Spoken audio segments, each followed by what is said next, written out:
Saya Inawati Kosasi, saya istri dari Beni Haryanto, PHN dari Yayasan Perkantas ya.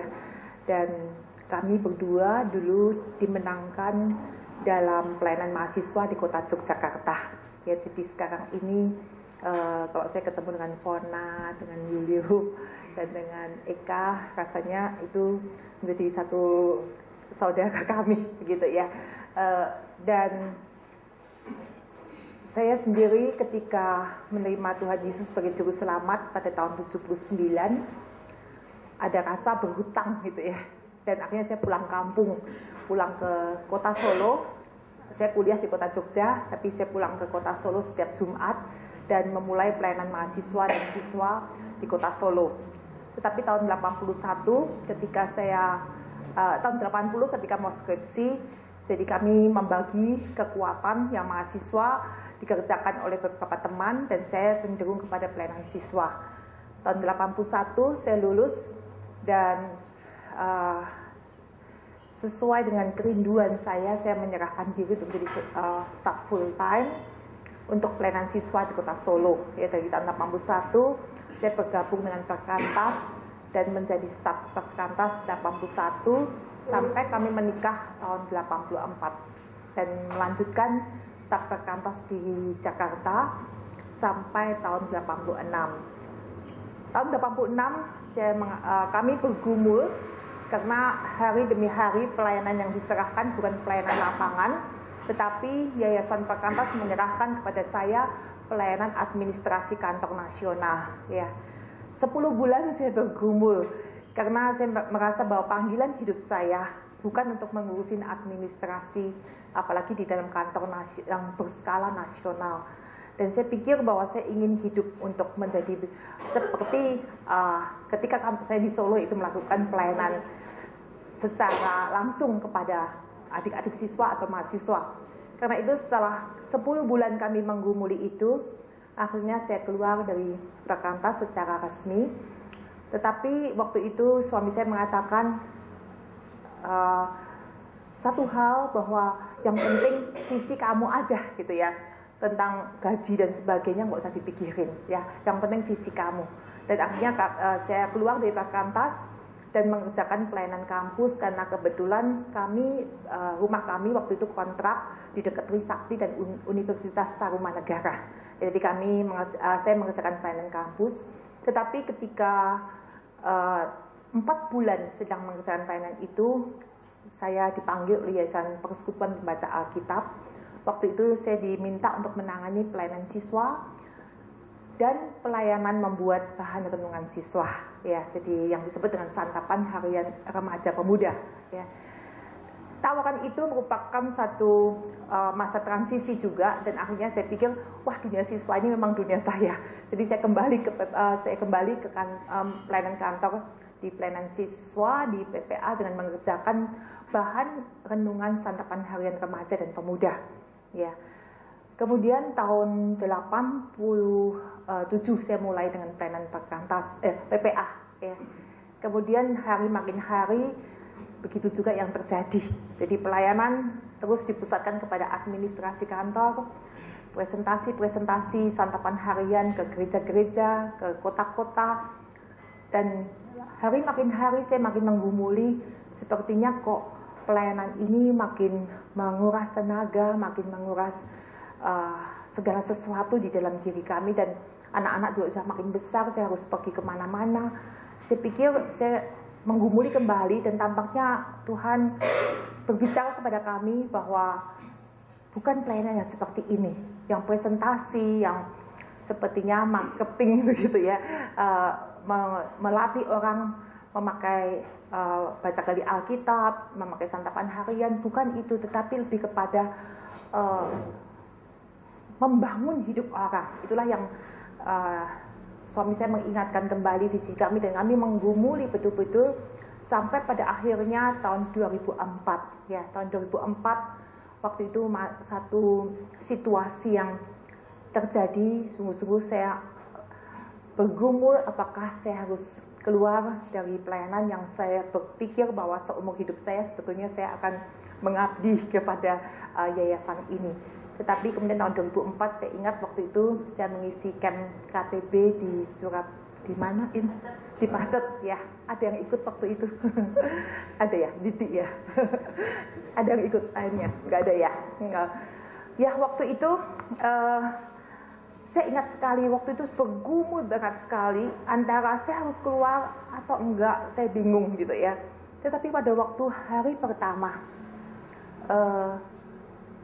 diajak menyanyi gitu ya, lagunya I will follow wherever you lead. Bisa? Every problem my Savior He knows.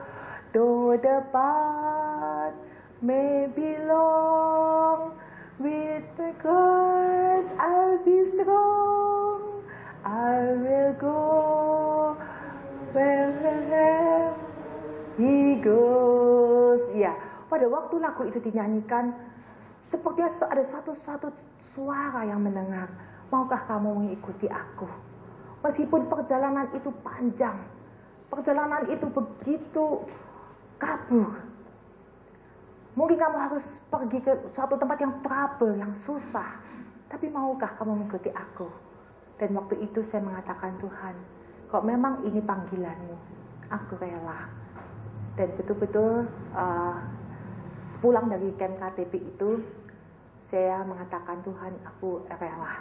Dan akhirnya saya keluar dari Yayasan PPA, dan saya hidup dalam iman dari hari ke hari untuk melakukan satu pelayanan yang saya sebut sekarang ini adalah pelayanan keluarga Sion, yaitu yang sudah saya rintis mulai tahun 2002.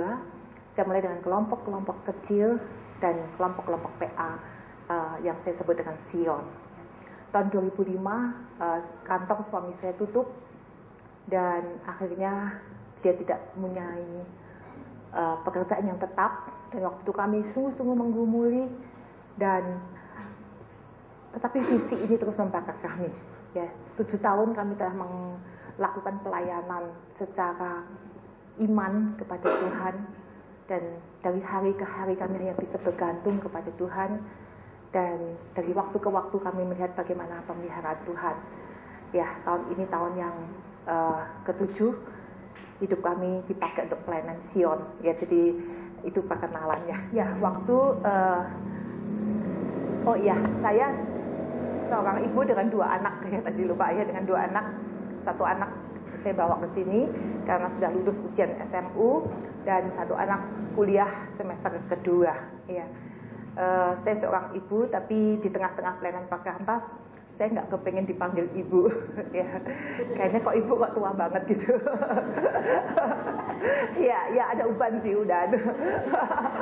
Tapi sudah disemir duluan. Ya, jadi ubannya nggak tampak gitu ya, supaya dipanggil kakak masih pantas gitu. Jadi panggilan saya kakak saja supaya kita ada satu keterikatan persaudaraan. Kok udah ibu kayaknya kok jauh amat ya, itu anak-anakku gitu ya.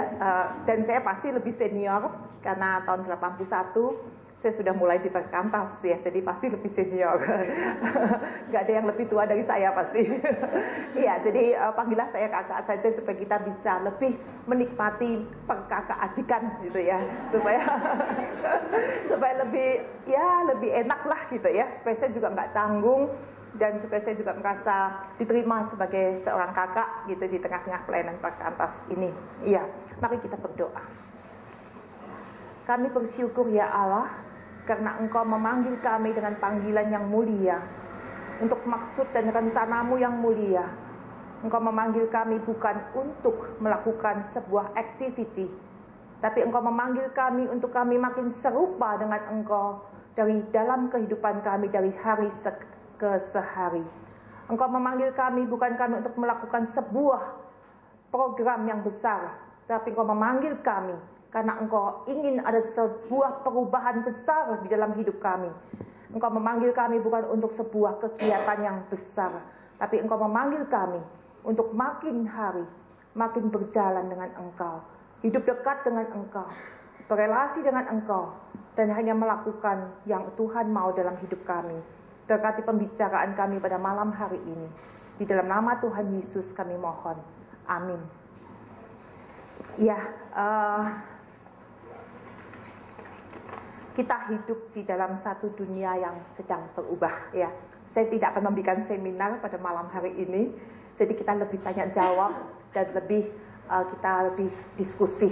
Ya, karena saya tahu bahwa ilmu saya juga pas-pasan, ya, ilmu PA-nya gitu ya, dan sama-sama staf perkantor pasti juga sama-sama, ya, kita sama-sama sudah punya ilmu yang sama, ya, jadi kita lebih sharing, lebih bagaimana saling menguatkan begitu ya, bahkan kita bisa saling nantinya bisa saling membangun, karena saya tahu bahwa pelayanan Sion juga sebuah pelayanan yang membutuhkan juga masukan, ide-ide, dan bahkan juga membutuhkan dorongan dan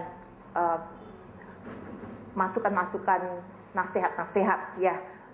Saya bersyukur bahwa kemarin Eka dengan Fona boleh join dalam retreat kami, itu retreat kitab Galatia ya. Jadi sudah ada teman yang bisa nantinya menemani kami gitu ya, itu Dek Eka dan Dek Fona ya.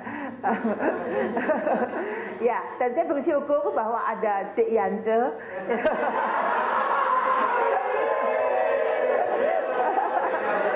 Ya, si Jess ini yang ya luar biasa. Saya kalah, betul-betul saya merasa kalah ya. Saya merasa kalah sekali bagaimana adik Yance ini luar biasa. Sejak kami bertemu 2009 tidak letih-letihnya, tidak lelah-lelahnya mendorong orang untuk terus merenungkan bagian daripada firman Tuhan. Ini luar biasa. Iya. Dan saya sungguh mensyukuri bahwa pelayanan Sion ini betul-betul ada orang-orang juga yang ambil bagian, sampai nggak tahu namanya mungkin juga. Ya, kenapa saya sebut Sion? Karena pelayanan ini ketika tahun 79 saya memulai pelayanan siswa di Kota Solo.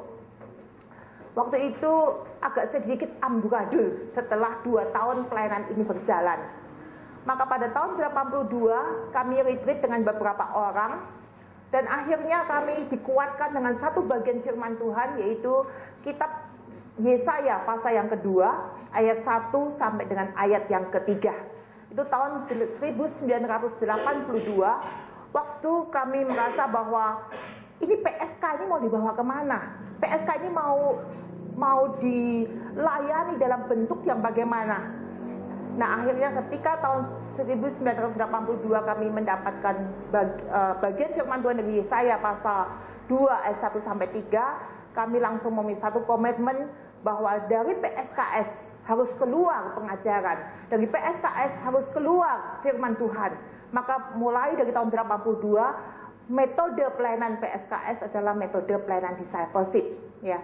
Dan kemudian pada tahun 87 ketika saya melangkahkan kaki saya pertama kali ke PPA dan masuk dan duduk di PPA, hari itu khotbah yang disampaikan itu adalah dari Yesaya pasal 2 ayat 1 sampai 3. Dan waktu itu saya mengatakan, Tuhan, kalau saya bisa ada di gedung ini, biarlah Yesaya pasal 2 ayat 1 sampai 3 terus meneruskan visi yang bahwa dari hidup saya, dari PPA memang pada waktu itu, keluar pengajaran dan firman Tuhan. Tetapi kemudian dalam berjalannya waktu sampai saya harus melepaskan diri dari keorganisasian, yaitu tahun 2004, dan Yesaya pasal 2 ayat 1 sampai 3 tetap menjadi komitmen di dalam hidup saya. Saya mengatakan bahwa melalui hidup saya akan ada pengajaran dan firman Tuhan yang keluar, dan saya akan berjalan menempuhnya dan menjadi satu nama, yaitu pelayanan kami, yaitu kelompok Sion. Ya, saat ini ada Sion 1 sampai Sion 10, itu kelompok-kelompok kecilnya. Sion 4 aksen 1, 4 aksen 2, dan ada Sion 6 aksen 1, punya anak 3 ya. Dan pelayanan Sion itu adalah pelayanan yang kami rindukan, keluar terus firman Tuhan. Salah satu alatnya adalah adik Yance ya. Jadi terus keluar firman Tuhan, itulah kerinduan kami ya.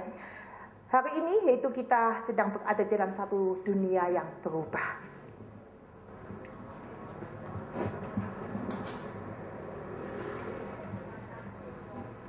Ya, kira-kira perubahan apa saja yang saat ini yang adik-adik rasakan di dalam pelayanan mahasiswa dan pelayanan siswa dan pelayanan alumni?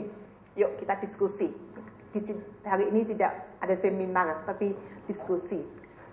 Kira-kira perubahan apa yang saat ini sedang dialami oleh setiap staff di dalam pelayanan siswa, mahasiswa, alumni? Silakan. Perubahan apa yang dulu begini, sekarang begini, gitu ya? Atau tidak merasa sama sekali? Ya, silakan. Ada masukan? Perubahan apa yang sedang terjadi di dalam dunia pelayanan siswa dan pelayanan mahasiswa ini? Ya. Lebih kritis. Ya. Lebih kritis, maksudnya Vera? Wah. Jadi apa ya, agak bandel gitu ya? Ya, udah punya paradigma sendiri, susah diberitahu gitu ya. Iya, kenapa sampai bisa terjadi begitu? Ya, kenapa sampai bisa terjadi begitu? Kira-kira Vera udah menyelidiki, riset. Betul.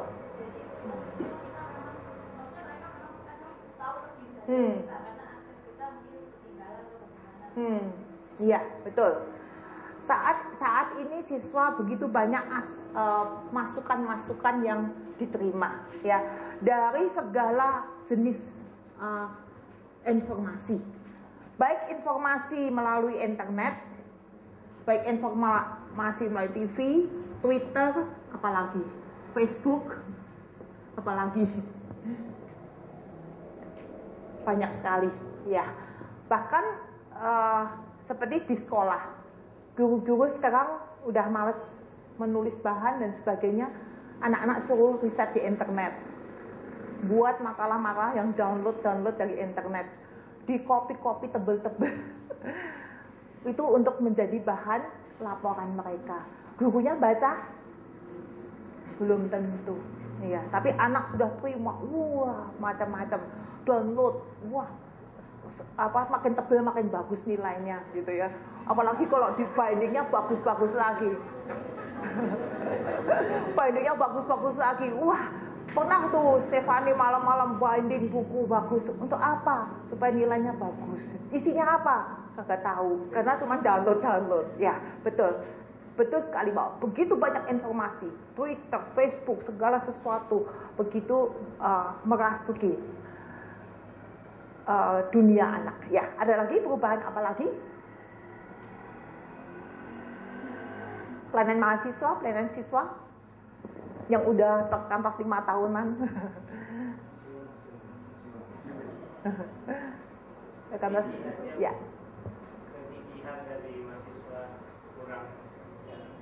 Ya, kenapa? Kenapa tidak gigih lagi seperti zaman dulu? Ya. Apa? Serba mudah. Ya, serba mudah. Tapi duitnya juga susah sih, Mas Yan. Ya, pelayanan terkantas. Apa tadi Kak Hari ngomongnya? Kantong terbatas ya. Tetap ya, mungkin memang fasilitas lebih mudah ketimbang dulu ya. Kami mendorong anak kami untuk ke PMK di SGU di Jakarta. Kamu mesti pelayanan jangan di gereja, kata papinya. Sekarang kamu harus mulai pelayanan mahasiswa. Pelayanan di gereja terlalu enak gitu ya. Segala sesuatu dan fasilitasnya ada. Kamu harus mulai pelayanan PMK.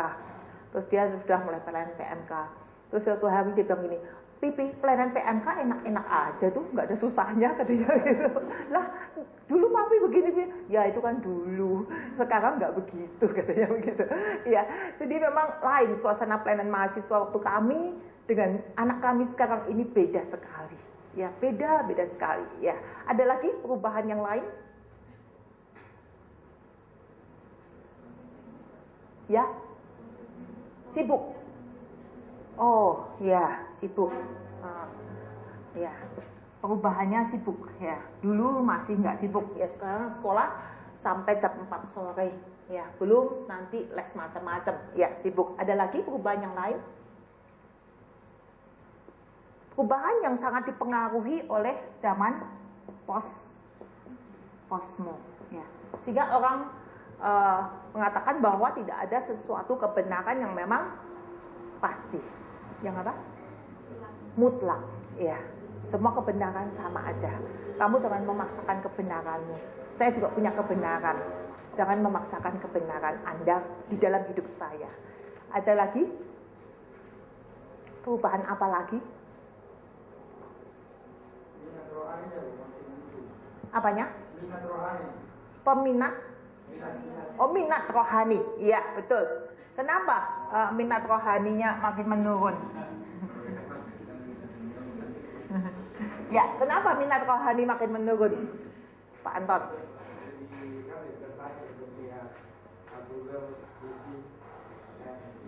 Iya. Betul.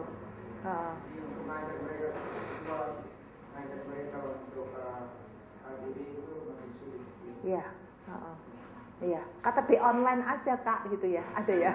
Ada yang pernah ngomong gitu, udah KTP online aja. Ada tuh mulai itu KTP online ya. KTP online. Ya, itu sesuatu ya. Kemarin waktu kami akan mengadakan retreat kitab Galatia, waktu saya ketemu dengan pembicaranya, dia mengatakan gini, Ibu, ini baru pembicara pertama setelah 7 kali kami mengadakan retreat kitab, ini pembicara yang pertama, pembicara yang baru pertama kali join. Dia mengatakan, Ibu masih mempertahankan pelayanan yang seperti ini luar biasa. Ini kalau dulu tahun 80-an retreat-retreat seperti ini pasti laku dan meledak. Kalau sekarang nggak kesulitan ya cari peserta gitu ya. Terus saya pada waktu dia ngomong begitu, baru saya tek gitu. Memang ternyata sulit sekali, ya. Sulit sekali untuk mencari orang-orang yang mau untuk betul-betul duduk diam dan mendengar. Ya. Sampai ada satu orang bilang gini, di ini aja direkam, jadi rekaman nanti diperbanyak. Terus saya tanya kepada pembicaranya, Pak, bagaimana kalau Bapak direkam? Dia menjawabnya sangat bijaksana menurut saya. Dia menjawab apa? Ibu jangan merekam saya. Karena retreat semacam ini tidak perlu direkam, gitu. Rekaman itu banyak sekali. Orang mau membaca tentang Galatia juga banyak bukunya. Rekaman mungkin juga dari mana-mana banyak. Tetapi retreat semacam ini jangan direkam. Karena apa? Karena kalau ibu memang memotivasi orang-orang untuk retreat ini, biarkan orang itu datang, duduk dan belajar. Jadi jangan direkam, gitu.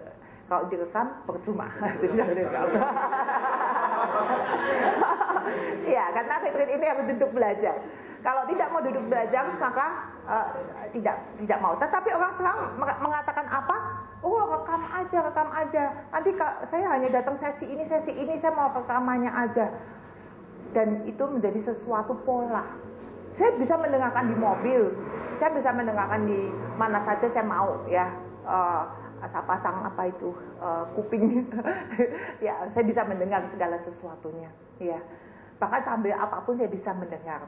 Dan saat ini lebih bahaya lagi yang dikatakan minat rohani adalah apa? Saat ini apa yang minat rohani yang sangat paling menggerogoti? Nggak usah jauh-jauh dari diri kita sendiri, apa? Dari diri kita sendiri apa? Minat rohani yang suka-suka makin mengendor. Karena apa? Dari diri kita aja lah, nggak usah jauh-jauh. Tidak disiplin? Kenapa tidak disiplin? Mengapa muncul sikap tidak disiplin?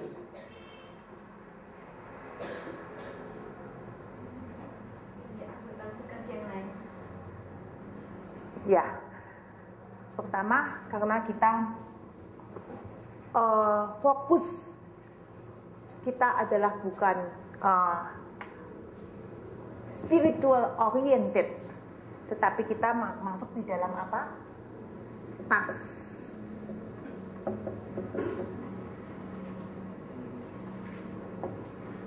Tas oriented, activity oriented, program oriented. Hidup kita ini sekarang ini sedang bergeser. Perhatikan saja, sedang bergeser bahwa kita sedang bergeser dari spiritual oriented sebagai staff sebagai umat Tuhan, sekarang pada program oriented, kepada task oriented, kepada activity oriented, sehingga hidup kita ini habis waktu, habis tenaga untuk mengerjakan hal-hal yang tampaknya mendukung spiritual, tetapi sebenarnya minat rohaninya mulai berkurang. Ya. Bahkan saya keluar CD-CD dari berbagai yayasan yang isinya ayat-ayat Alkitab. Untuk apa coba? Supaya dimanapun bisa mendengar Alkitab. Artinya apa? Mungkin sambil nyupir mobil, mungkin sambil belanja, mungkin sambil di kamar mandi, di toilet, kita bisa sepertinya mendengar firman Tuhan.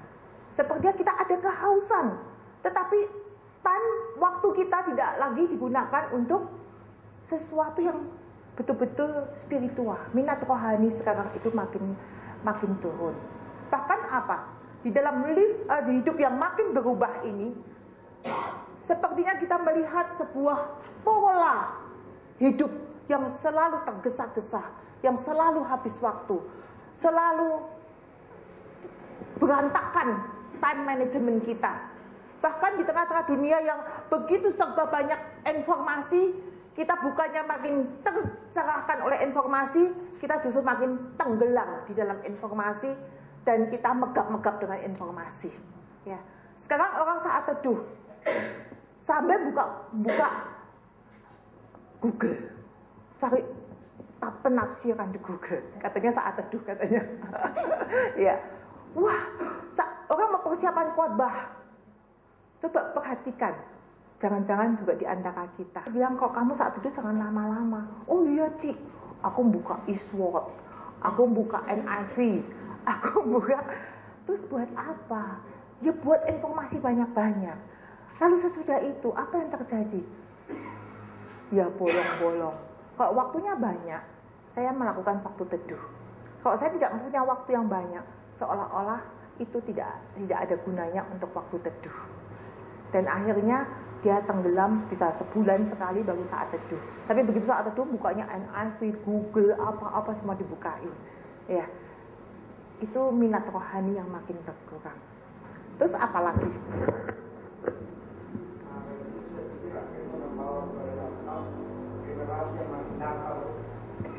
Betul sekali. Betul sekali. Pada waktu minat rohani itu tidak ada, maka makin lama perhatikan juga hidup kita. Hidup kita sendiri masing-masing perhatikan. Bagaimana kita mengalami bisa seperti ini.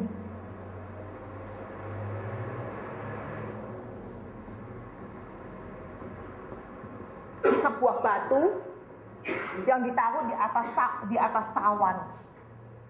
Batunya begitu besar, tetapi di sini kosong. Karena apa? Karena begitu banyak hal yang mau kita informasi yang mau kita dapatkan, knowledge yang mau kita dapatkan, dan juga metode-metode yang mau kita dapatkan untuk seperti spiritual kita, tetapi sebetulnya makin dangkal karena kita tidak ada relasi dengan Allah. Ya, itu yang saya juga terus gumuli di dalam hidup ini. Dan juga sekarang ini model khotbah gereja. Apa yang terjadi? Kemarin di satu kebaktian pada waktu kenaikan Tuhan Yesus, gereja kami mengundang satu pembicara. Dari awal sampai akhir, itu betul-betul seperti memanggil pelawak. Gereja senang, jemaatnya ketawa-ketawa luar biasa. Tapi Itu menjadi kepuasan jemaat. Tapi waktu itu saya sangat sedih sekali. Mana ini firman Tuhan gitu ya. Di sebelah saya ibu-ibu ketawa, terus di tempat saya semua ketawa. Ya. Tapi waktu itu saya sedih karena tidak ada kebenaran firman Tuhan yang diberitakan. Tapi kedangkalan itu, dagelan tadi menyenangkan sekali gitu. Dan pada waktu itu ketika selesai khotbah itu saya sedih banget gitu ya. Saya sedih karena merasa bahwa kenapa jemaat seperti ini gitu ya, diisi oleh bagian-bagian seperti ini. Dan lagu penutup dari respon firman Tuhan adalah lagu ini. Setia, setia, setia, na na na na, na na na na na, na na na na na na na, gitu ya. Waktu nyanyi itu saya sungguh-sungguh, Tuhan, aku mau setia. Aku mau setia terus untuk memberitakan firman Tuhan. Sekalipun kadang-kadang sulit untuk menjalankan pelayanan ini. Tension begitu banyak tantangan, tapi aku mau setia karena jemaat Tuhan perlu firman Tuhan. Ya saat ini minat roh, dan ketika kami sharing ke beberapa teman, kira-kira jawabannya apa? Coba kalian pikirkan, waktu kami sharingkan perasaan kami, saya dan suami saya ke teman, kira-kira jawabannya apa? Kira-kira jawabannya apa? Ada yang bisa membayangkan? Jawabannya apa? Oh, jemaat itu kan beda-beda. Ada yang SD, ada yang SMP, ada yang SMU. Jadi jangan semua seperti Bapak Ibu gitu ya. Yang mungkin dikatanya universitas seperti itu. Jemaat SD, SMP. Jadi nggak perlu yang berat-berat. Khotbah yang seperti itu, jemaat senang, pulang dengan senang. Oh gitu ya. Ya udah. Saya pulang, saya tanya Stefani, Fani, hari ini kamu mendapat berkat dari firman Tuhan? Iya, aku bersyukur, Mi. Kau bersyukur? Apa yang bersyukur? Aku bisa pipis, Mi. Aduh, ngaco banget ini. Kalau dia di sini, saya suruh cerita kenapa dia begitu. Iya, Mi, aku bisa pipis. Ternyata dari segala sesuatu dagelan yang aneh-aneh itu, salah satunya tentang pipis gitu ya. Sampai Fani pulang bersyukur bisa pipis. Terus yang hari saya masih menyimpan sesuatu lagi. Hari Minggunya saya tanya lagi, Van, waktu ibu itu khotbah, satu hal yang paling Fani kesankan apa? Itu 8B. Apa tuh 8B? Orang tuh kalau udah makin tua, Mi, makin botak, makin budek.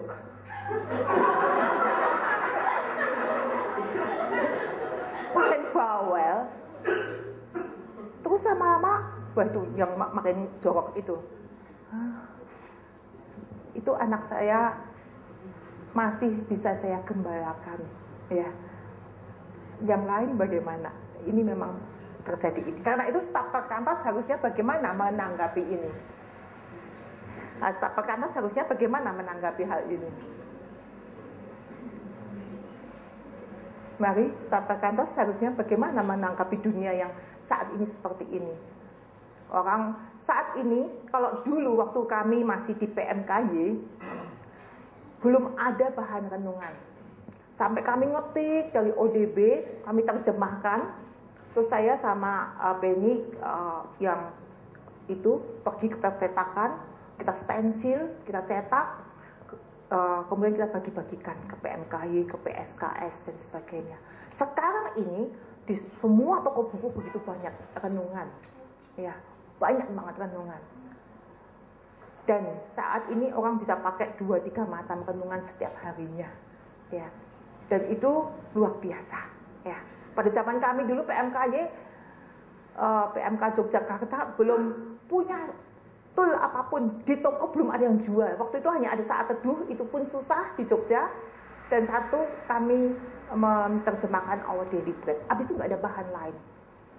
Artinya upper room. Itu diterjemahkan oleh satu, tapi kami nggak pakai itu karena sulit juga di kota Jogja. Sekarang udah begitu banyak. Tapi perhatikan, apa yang bisa kalian perhatikan? pergi ke toko pakai bahan renungan, banyak renungan, apa yang kalian perhatikan? Ringan. Selain ringan? Yang membaca renungannya, tidak Iya. membaca teks. Betul. Karena begitu banyak renungan, maka orang cenderung membaca ya, renungannya. Alkitabnya tidak dibaca. Ya, Alkitabnya tidak dibaca. Karena orang lebih cenderung kepada renungannya.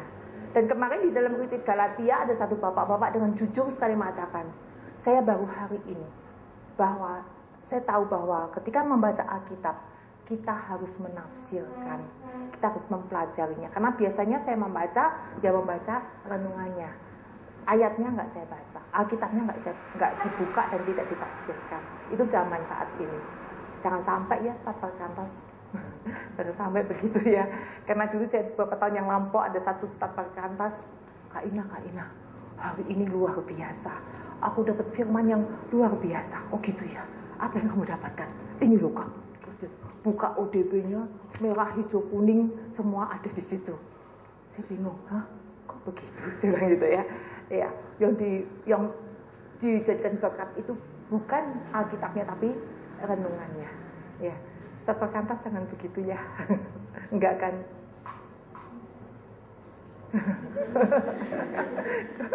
Iya, atau kalian 2-3 renungan sekaligus. Iya.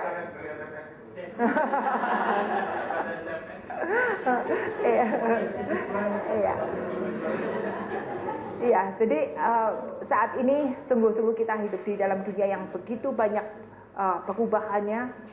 Orang makin nyantai, orang makin minat rohani makin sedikit, orang makin nggak ada kegigihan lagi untuk hal yang spiritual.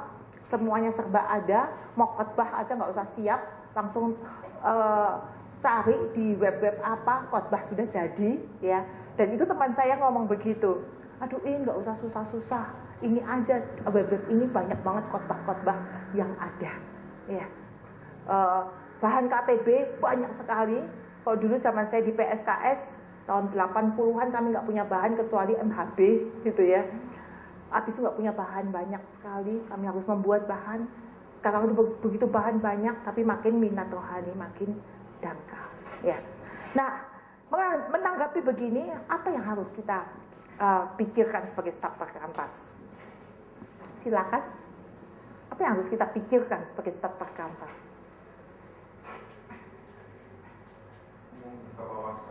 Jadi apa yang dikatakan Kak Ina itu terjadi.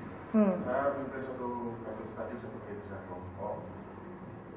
Saya tanya, apakah Anda saat teduh?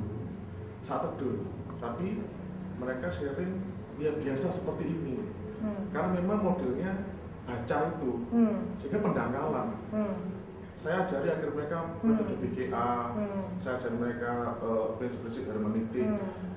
Dan setelah mereka mencoba untuk melakukan itu, nampak sekali pertumbuhan-pertumbuhan rohani yang mereka sendiri sering berbeda. Yeah. Jadi nampaknya yang harus kita lakukan sebagai staf perkantas adalah kita harus banyak membukakan wawasan, mengajari mereka. Mungkin kita bukan hanya di kampus saja, gitu, tapi juga harus bergerak di gereja. Yeah. Nampaknya ada orang-orang yang nampaknya rohani itu, saya sudah saat teduh, tapi sebenarnya itu dia dibaca buku rohaninya, buku renungannya, sehingga pendangkalan iman yang perubahan karakternya nggak terjadi. Iya, betul. Ya, staf perkantas harus terus mempunyai satu keyakinan ini, bahwa sekalipun dunia ini berubah, staf perkantas harus punya satu keyakinan bahwa message daripada firman Allah ini tidak pernah berubah. Dan kalau saat ini dunia berubah dengan berbagai metode, berbagai hal, kita harus bisa tetap punya satu keyakinan staf perkantas bahwa message ini nggak boleh ada pendangkalan, nggak boleh ada pengurangan. Message ini never change. Ketika Tuhan Yesus menghadapi Kleopas, ini saya bergerak terus ya, kasihan. Tapi saya juga kok diem aja nggak enak. Ya, ketika Tuhan Yesus menghadapi Kleopas yang sedang putus asa, yang sedang bingung dengan kemesiasan Yesus Kristus, yang sedang tidak tahu apa yang harus terjadi di Yerusalem ini. Dan Yesus menemui mereka di jalan. Apa yang Yesus katakan kepada Kleopas? Ingat enggak bahwa dulu aku membuat mujizat 5 roti, 2 ekor ikan bisa kasih makan 5.000 orang. Kamu ingat enggak dulu ada orang tuli bisa mendengar? Ingat enggak dulu ada orang buta bisa melihat? Begitu? Nah, ayo baca Kleopas enggak? Baca Lukas 24 enggak nih? Yesus mengatakan begitu dulu. Aku naik perahu kemudian ada ombak. Nah, apa Yesus katakan? Praktek. BGA. Langsung apa? Yang Yesus lakukan apa? Ya, gimana? Yesus?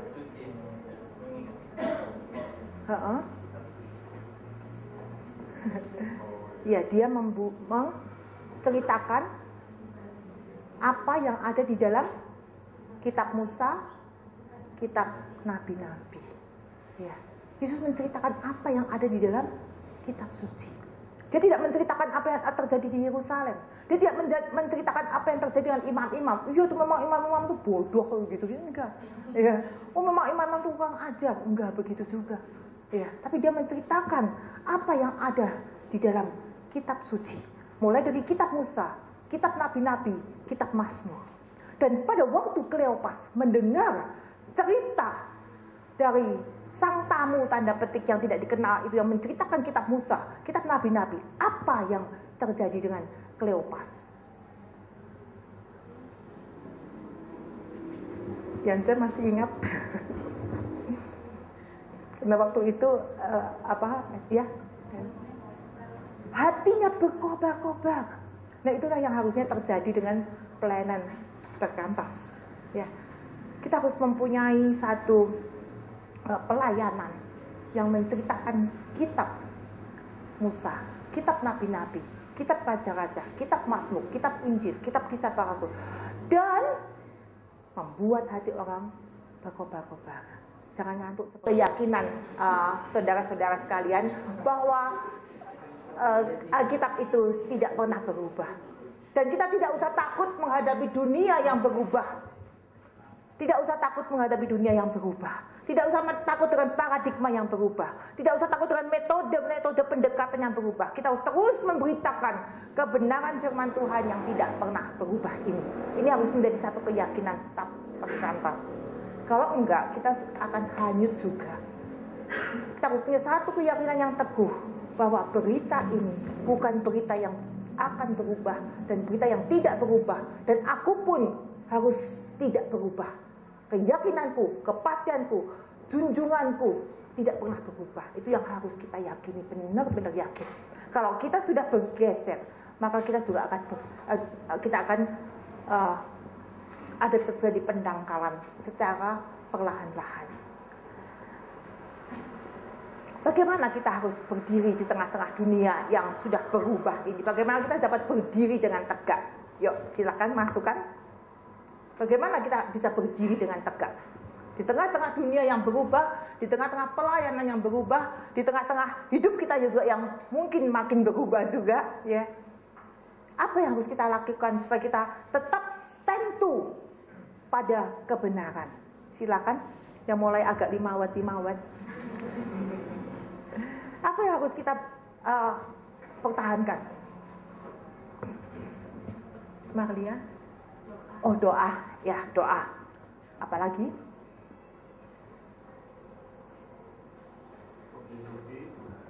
Menghidupi.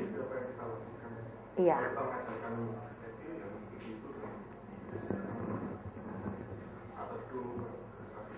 Iya, betul. Kita sendiri kalau kita yakin bahwa berita ini bukan berita yang berubah, kita juga harus hidup menghidupinya. Apalagi? Silakan. Ya. Iya, kita harus sendiri makin tahu apa sih message ini yang tidak pernah berubah itu. Suatu hari ada seorang ibu mengatakan begini, karena dia ditekan sama suaminya, sampai suatu hari dia nggak tahan, lalu dia ngomong ke saya, "Ibu, masih relevankah Alkitab ini di dalam dunia yang saat ini sedang aku gumuli dengan suamiku?" Dan dia cerita begitu banyak masalah. Saya sendiri bingung karena masalahnya begitu hebat, dan kalau kita makin enggak, kamu harus cocok dengan Alkitab, harus begini, enggak bisa matching. Sampai saya juga di dalam satu kondisi yang gimana cara solusinya, dan memang berdoa. Ya, saya mengatakan, Tuhan, aku tidak bisa menjawab karena persoalannya begitu pelik, begitu rumit, dan ketika aku mengatakan, oh Abraham taat, Abraham setia, susah untuk diterapkan di dalam hidup keluarga ini. Apa yang harus aku lakukan? Ya tetap saja saya ajak dia PA, saya ajak dia terus. Saya bilang, untuk relevansinya yang sespleng mungkin belum ketemu, tetapi ingat bahwa kebenaran tetap kebenaran. Ayo kita tetap BGA. Dan kami terus. Dan suatu hari dia mengatakan begini, kemarin entah itu dari mana, entah itu kata-kata yang bagaimana, kemarin ada satu kesempatan dan saya ngomong pada suami saya. Saya ngomong, dan suami saya diam. Dan dia mengatakan, dan apa yang saya omongkan itu tidak jauh-jauh dari apa yang beberapa hari ini saya gumuli dan saya baca. Itulah kebenaran firman Tuhan. Ya. Persoalan selesai memang belum, tetapi ada satu titik poin di mana dia bisa menceritakan dan suaminya terdiam. Tidak lagi konflik. Masalah memang belum selesai, tapi dengan doa dan tetap menghidupi firman Tuhan ini dan tetap setia, maka dia bisa menyelesaikan hal seperti itu. Jadi tetap setia kepada apa yang kita yakini. Kita nyanyi lagu ini. Ini lagu yang saya hayati setiap kali saya merasa lemah, saya merasa tidak berdaya. Ya, kitab suci hartaku, 2, 3. Kitab suci hartaku, tak ternilai hargamu. Olehmu terungkaplah siapaku sesungguhnya. Nyanyinya kayaknya dengan keyakinan dong, ya. Jangan cuma nyanyi, dengan keyakinan dan kepastian gitu loh. Oh, musik. Ada yang bisa? Ya, nyanyinya dengan jangan sepertinya, waduh, terengah-engah begitu ya. Yuk, tunggu musik ya.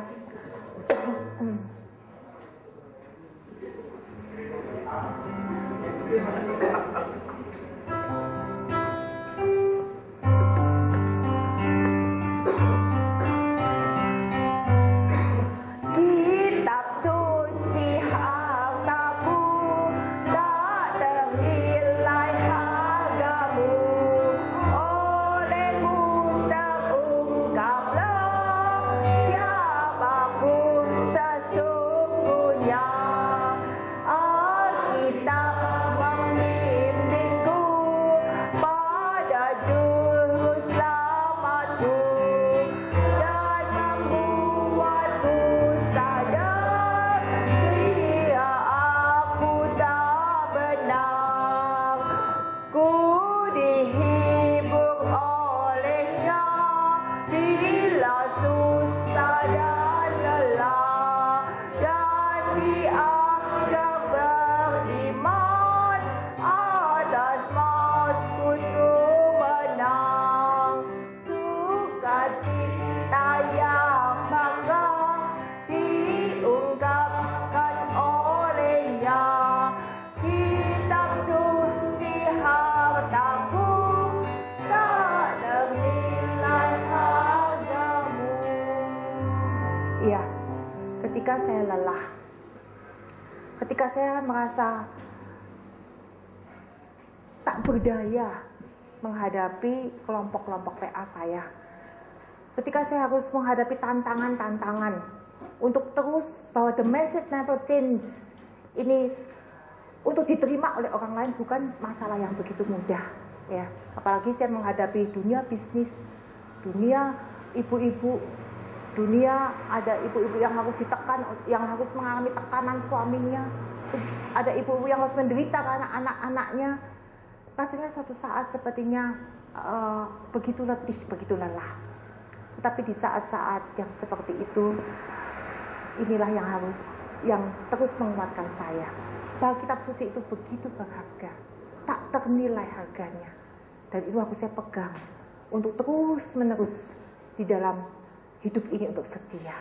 Ya, kalau kita kurang menghargai akan harga daripada kitab suci, kalau kita kurang menghargai akan posisi kitab suci dalam hidup kita, kalau kita kurang menghargai peran kitab suci di dalam hidup kita, kalau kita tidak mengalami akan berkat kitab suci di dalam hidup kita, maka tidak heran bahwa dunia yang berubah ini pun membuat kita berubah. Kita bisa mulai sulit untuk betul-betul mendalami, menggairahi, meminati, menikmati, mencermati, memahami, apalagi mentaati kitab suci. Ya, karena itu lagu ini kiranya menguatkan kita, dan kiranya lagu ini betul-betul menolong kita untuk terus menghargai kitab suci. Dan kita tahu bahwa apa yang kita hargai itu adalah bersifat kekal. Ya. Selanjutnya, bagaimana kita bisa terus menikmati kitab suci? Ya. Kita harus tahu tentang kekayaan yang ada dalam kitab suci ini. Ya. Tentu sebagai staf perkantas, kita sudah membaca semua kitab ini, ya. Tentu semua sudah kita baca dan tentu semua sudah kita hafal nama-nama kitabnya, ya. Hafal kan nama kitab suci, ya. Pasti sudah tahu tempatnya, ya. Nanti kalau kita cari kitab Habakuk di mana, ya gitu, tahu tempatnya gitu ya. Jangan sampai perkantas tidak tahu tempatnya, tentu enggak ya.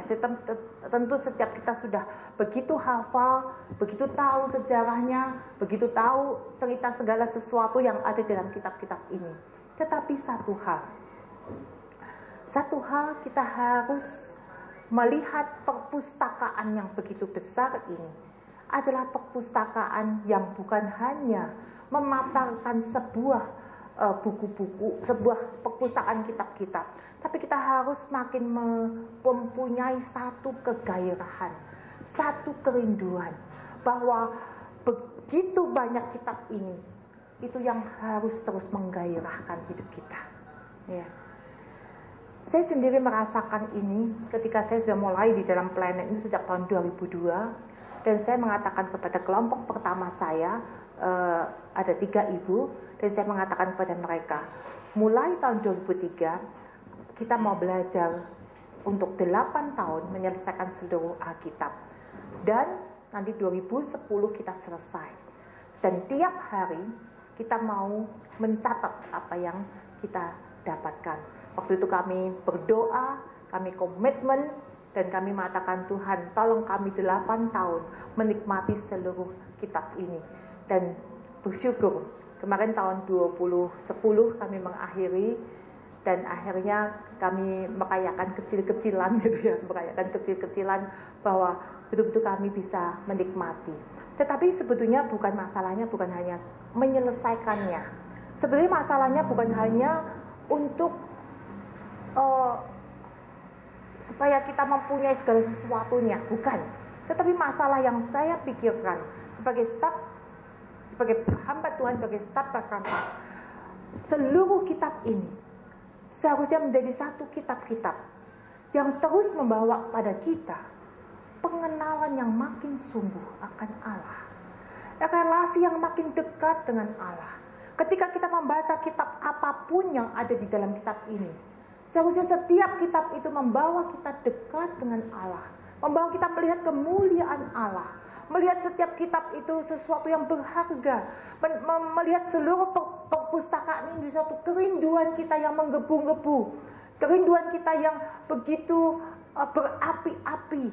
Setiap kitab harusnya membawa pada kita satu kerinduan untuk aku lebih makin melihat kemuliaan Allah, makin melihat sebuah grand narasi Allah yang begitu besar.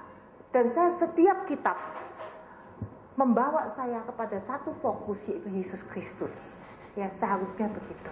Ya, dan harusnya kita tidak memilih-milih. Suatu saat saya dipanggil satu pelayanan. Lalu saya mengatakan begini, baik, dalam waktu 2 minggu kita sama-sama bacaannya ini. Nanti saya balik lagi 2 minggu ke sini. Tapi akhirnya saya hitung-hitung kalau 2 minggu kurang. Saya bilang sebulan kemudian saya akan balik, dan sebulan itu pas kitab itu selesai, nanti kita akan belajar sama-sama. Begitu sampai sebulan kemudian saya tiba di tempat itu, coba bayangkan apa yang terjadi. Dia mengatakan begini, Kak, aku nggak baca buku itu. Kenapa? Aku kagak suka. Aku lebih suka kitab sejarah, karena waktu itu kitab nabi-nabi, kitab nabi saya.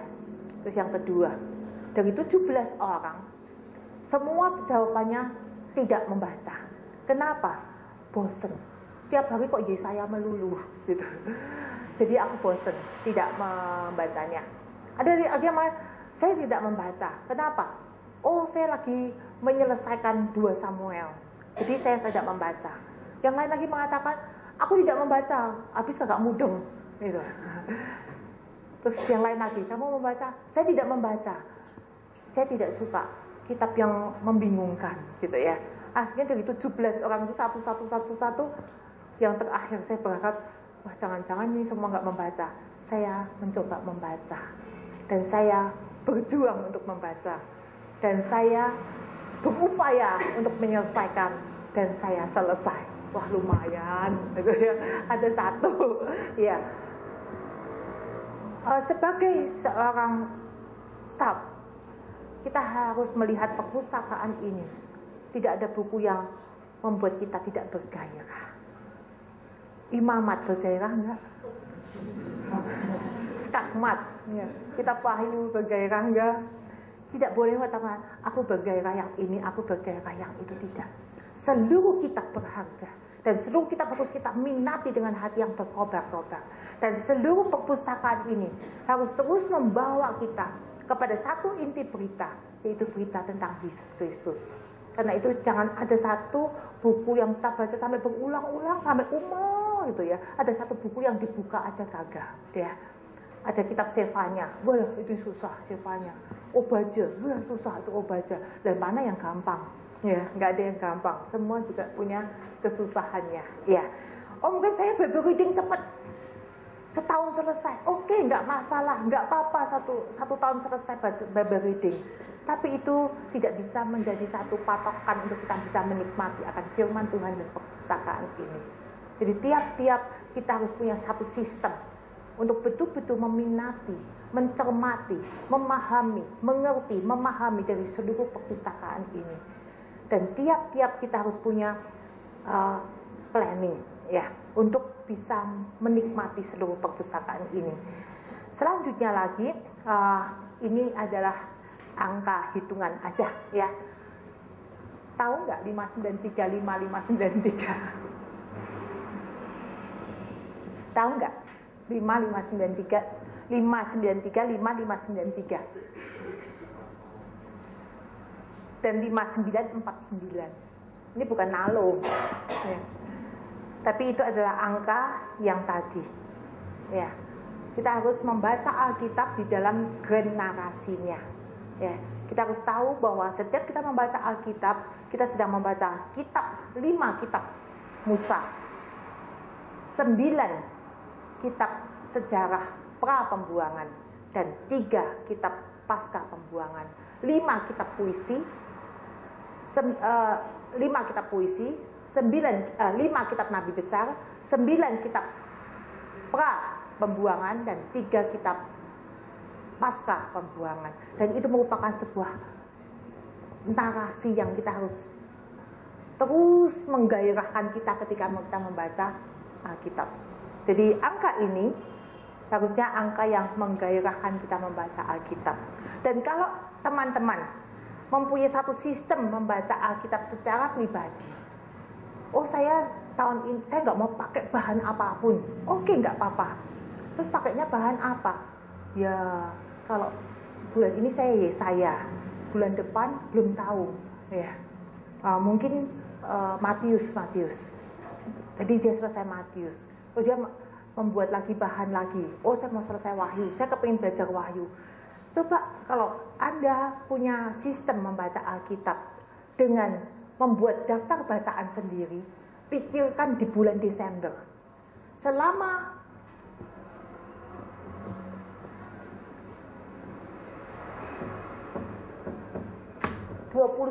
ini, kitab apa yang akan saya baca sepanjang tahun ini? Jadwalkan jadwal bacaannya dengan rapi. Bulan Januari apa, Februari apa, Maret apa, April apa, dan seterusnya. Supaya apa? Supaya di dalam pemikiran kita sepanjang tahun ini, kita betul-betul membaca Alkitab, bukan hanya menyelesaikan kitab, tetapi ada satu narasi yang ada yang kita tangkap. Itu penting. Mungkin sampai di sini ada pertanyaan. Silakan.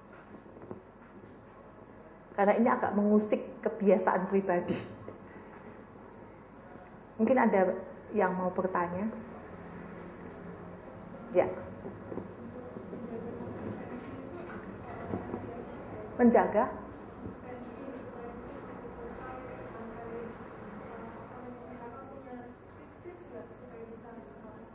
Maksudnya menjaga membacanya. Oh, iya.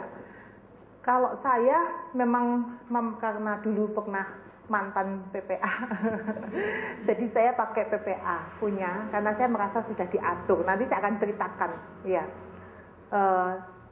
Tapi untuk ada orang kan nggak mau pakai PPA, aku nggak mau PPA, nggak mau siapapun, aku maunya pokoknya sama Tuhan, gitu ya. Ya oke, nggak apa-apa. Tapi jadwalkanlah bacaan itu dengan seksama. Ingat bahwa kitab suci adalah sebuah perpustakaan. Jadi kita nggak membaca, oh aku mau Yesaya, habis Yesaya itu Mazmur, habis Mazmur aku mau baca 2 Samuel, tapi cobalah membuat sebuah generasi. Sehingga sepanjang tahun ini, perpustakaan apa yang akan saya ambil untuk hidup saya. Gitu.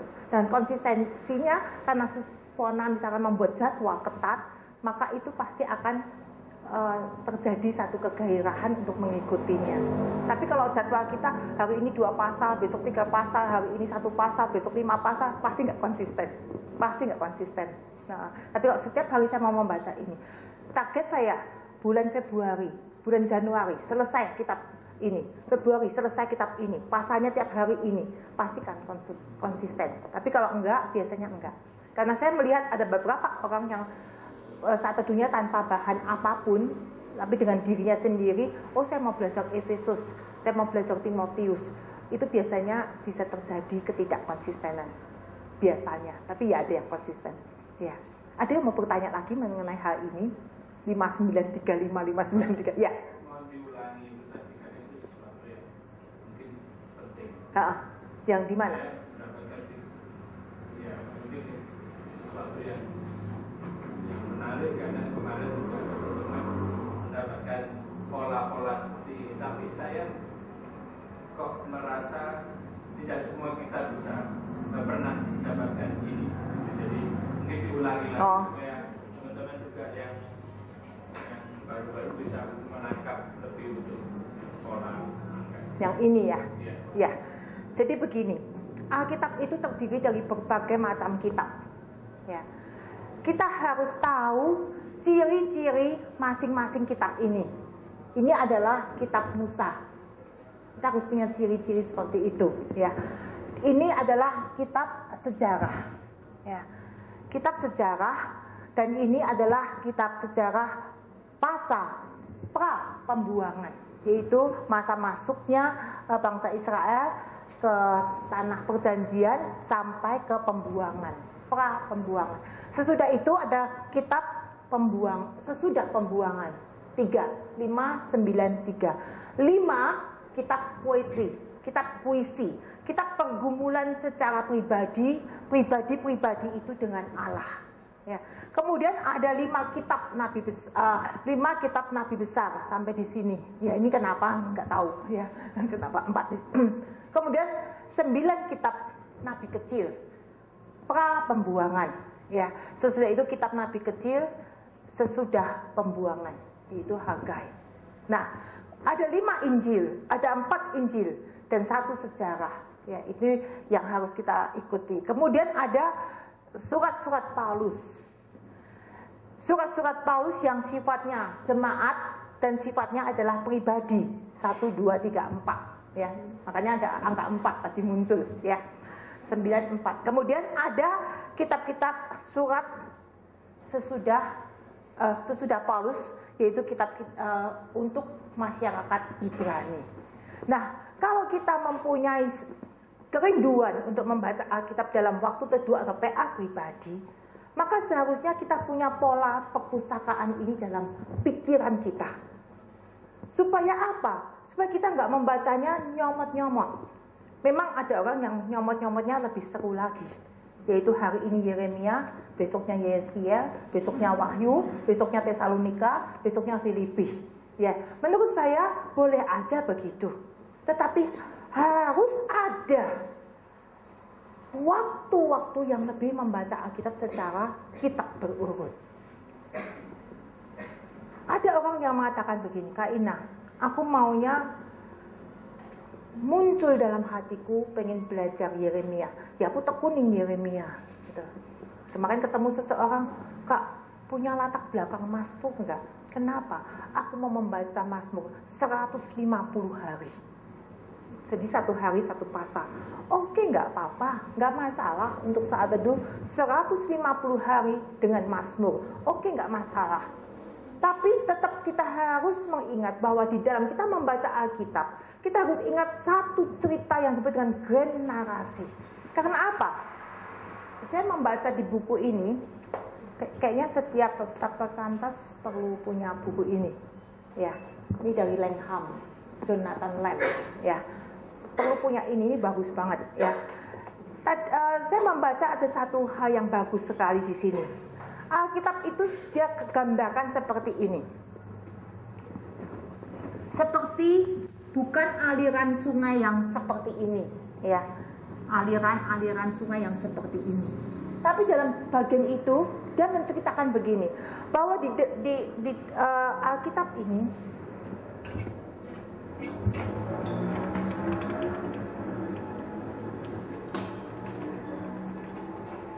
ini seperti sebuah, wah ada asisten. Ya, terima kasih. Ya, nanti dapat bonus. Ya.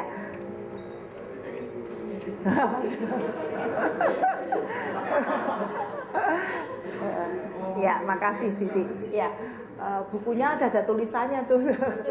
Ya, jadi Alkitab itu seperti begini. Ada satu aliran, tetapi tidak lurus. Ada kalanya dia di sini ada batu-batunya, ya.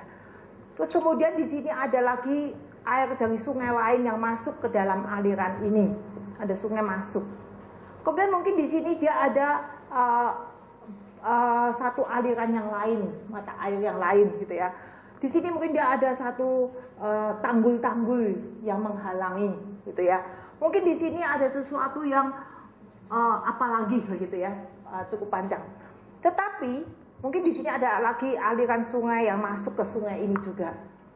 Tetapi pada akhirnya di dalam setiap ini ada aliran yang terus akhirnya menuju kepada satu, yaitu dengan disebut muara, dan akhirnya menuju ke laut.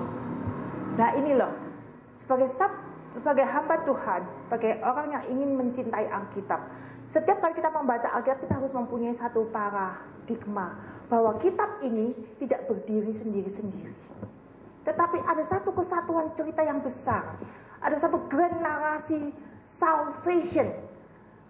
Ada kitab yang susah, Imamat, ada kitab yang susah, Daniel pasal 7 sampai 12. Ada kitab yang seperti Yeskiel yang bundet-bundet, yang ruwet-ruwet gitu ya. Ada kitab yang sepertinya gampang seperti Yunus gitu ya. Ada cerita-cerita yang menarik seperti Kidung Agung, apalagi itu yang paling disukai oleh semua orang muda ya, Kidung Agung. Ada kitab yang seperti Mazmur.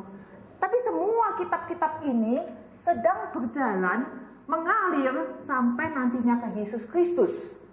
Jadi kalau kita setiap kali membaca kitab, kita harus menata grand narasi ini. Sehingga kita nggak membaca Alkitab asal membaca, tetapi membaca Alkitab dengan teratur, terarah, terfokus. Sehingga setiap kitab, walaupun itu seperti Yeskiel, seperti Imamat, seperti Kidung Agung, fokus kita terus berpikir bahwa ini sedang satu grand narasi Allah yang sedang terus bekerja, yang sampai puncaknya adalah mulai dari penciptaan sampai nanti penciptaan yang baru di dalam dunia yang baru, yaitu Yerusalem yang baru. Ya. Inilah yang harus menjadi sebuah pemahaman kita dengan menggairahkan kita untuk membaca Alkitab.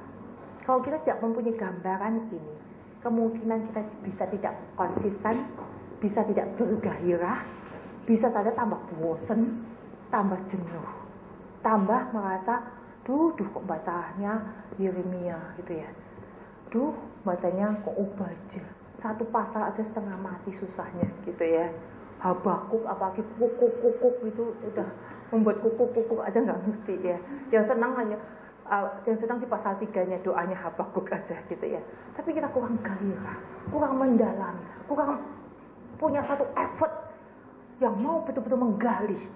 Karena kita lepaskan kitab ini dari perpustakaannya, kita lepaskan itu, ya. Sehingga kalau itu dilepaskan dari perpustakaannya, bisa terpotol-potol sama, bisa terputus-putus, ya, bisa terputus-putus, ya. Sampai di sini mungkin Pak Yusuf, ya. Ada yang mau bertanya? Karena ini akan berhubungan sekali dengan kegairahan kita membaca Alkitab, kesukaan kita, sukacita yang luar biasa itu. Ketika kita tahu menyelesaikan satu kitab, misalkan saya baru saja menyelesaikan kitab Galatia, karena beberapa kitab Galatia, beberapa teman saya, luar biasa, ternyata begini, dan sampai saat ini itu masih bergairah sekali melihat bahwa di dalam kitab Galatia itu begitu tersimpan satu pemahaman tentang salvation yang luar biasa. Ya, sampai saat ini pun rasanya belum puas gitu, pengen belajar lagi, gairah lagi. Ya. Karena ketika kita tahu perpustakaan ini, maka kita akan melihat betapa menggairahkan buku-buku ini. Betapa kita luar biasa. Sampai saya punya CD-CD, bahan-bahan PA, BGA, saya kumpulin sampai cukup banyak gitu CD-CD-nya. Ya, saya kumpulin kejadian sendiri. Karena setiap KTB, saya bawa besok pagi contoh-contoh. Semua itu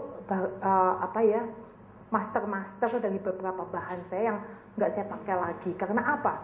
Karena setiap kali saya punya kesempatan memimpin PA, saya selalu mengerjakan yang baru. Walaupun itu KTB-nya orang satu, saya selalu baru. Ya, jadi itu kertas-kertas itu banyak banget karena saya selalu baru. Iya. Karena apa? Karena merasakan bahwa kegairahan untuk menggali perpustakaan ini begitu luar biasa. Tapi kalau kita nggak punya gambaran perpustakaan ini, kita hanya melihat kitab yang sama saja isinya, tulisannya sama saja, bentuknya sama saja, ya. Tapi ketika kita melihat bahwa ini perpustakaan yang besar, dan perpustakaan ini suatu grand narasi, perpustakaan begitu luar biasa, cara penulisannya, historical background-nya luar biasa, maka ada satu gairah, ya. Ada pertanyaan? Kok agak, ya. Apakah berarti yang Ibu maksud tuh sebelum kita itu mengajarkan atau kita sendiri mempredikan, maka kita perlu tahu bahwa misalkan 5 kitab Musa, kira-kira isinya apa, latar belakang itu yang Ibu maksud, atau sebenarnya mau bicara bahwa detail isinya atau detail tujuannya atau seperti apa? Iya, yang saya maksudkan Pertama gini, kita harus melihat punya panorama perpustakaan Alkitab itu, ya. Kita harus punya panorama bahwa Alkitab ini perpustakaan yang besar, dan kita harus membangkitkan satu kerinduan, satu keingintahuan bahwa ini loh kitab yang banyak ini yang harus aku nikmati, yang harus aku punyai. Yang kedua, memang kita harus tahu kategori-kategori tulisannya. Sebab kalau enggak, sepertinya sama saja. Aku habis membaca kitab Daniel, membaca kitab Rut ya sama aja.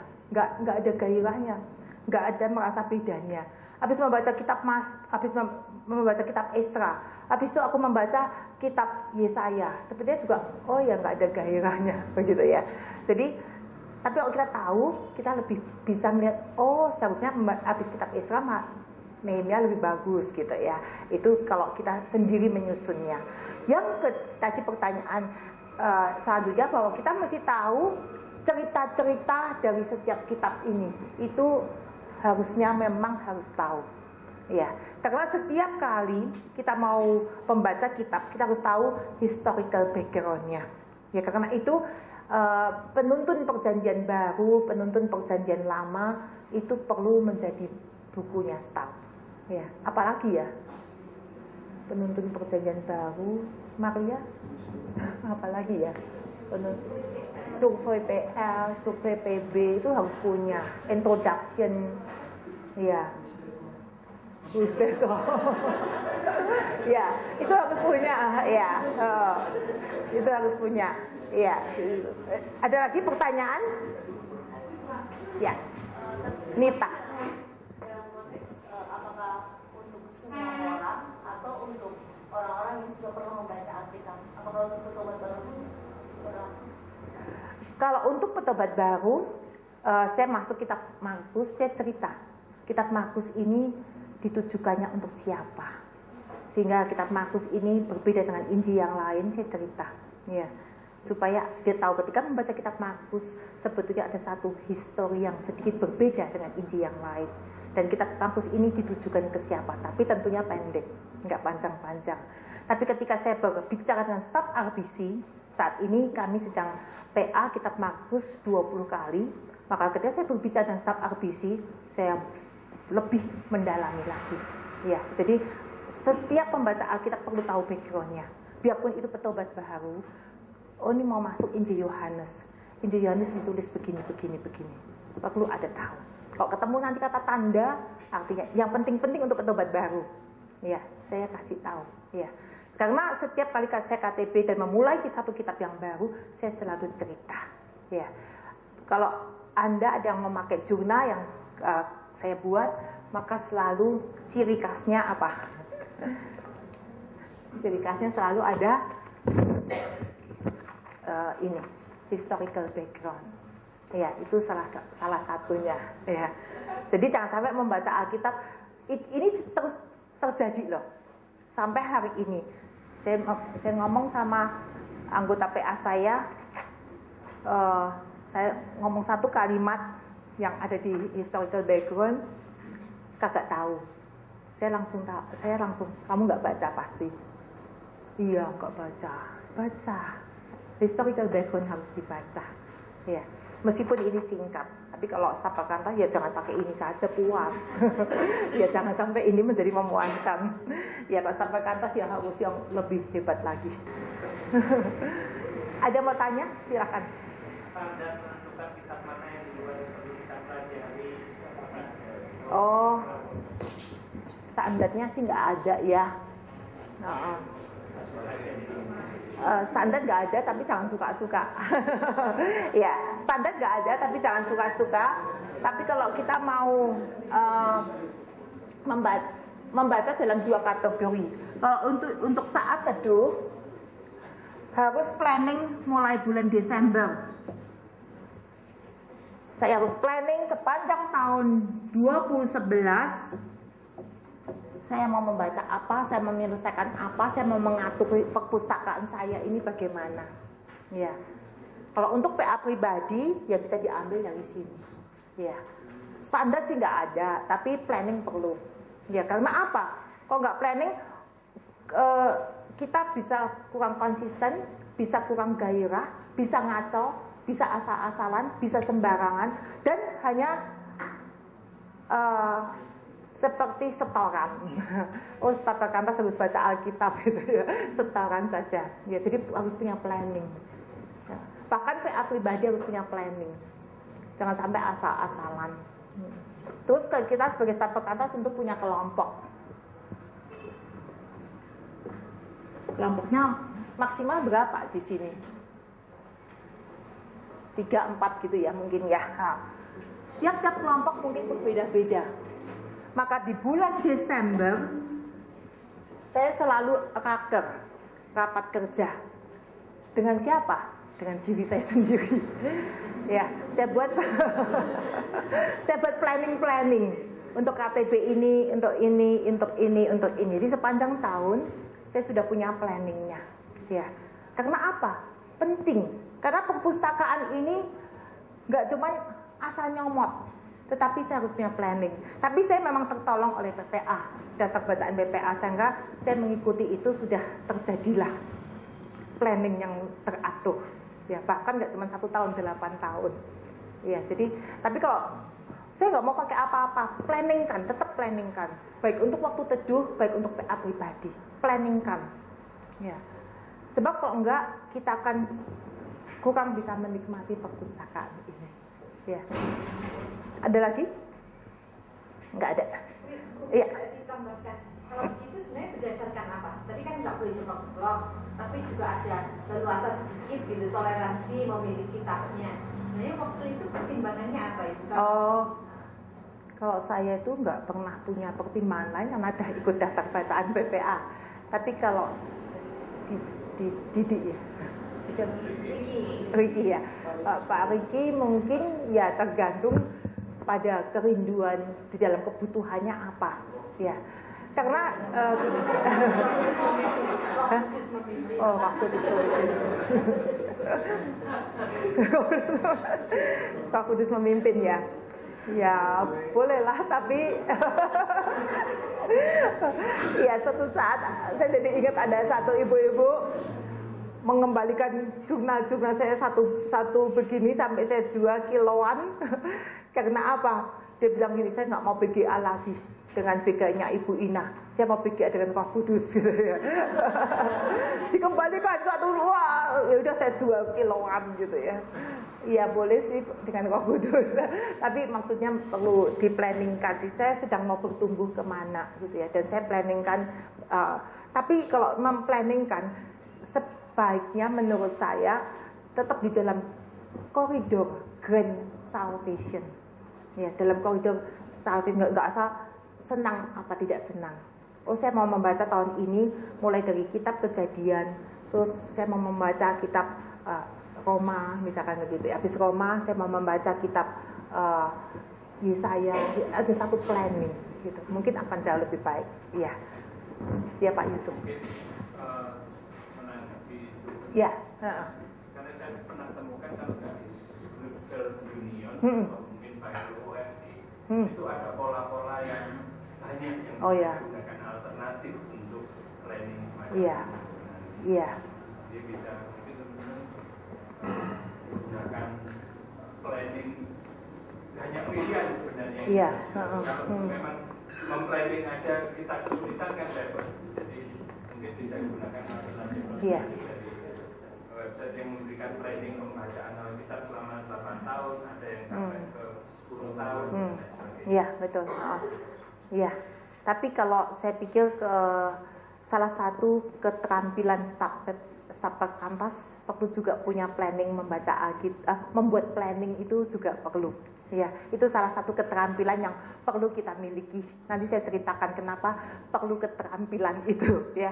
Karena saya juga belajar terampil menata bacaan-bacaan khususnya untuk KTB saya, yaitu satu hal yang mungkin bisa mengolah keterampilan. Karena staf perkantas perlu punya keterampilan menata perpustakaan pribadinya, ya.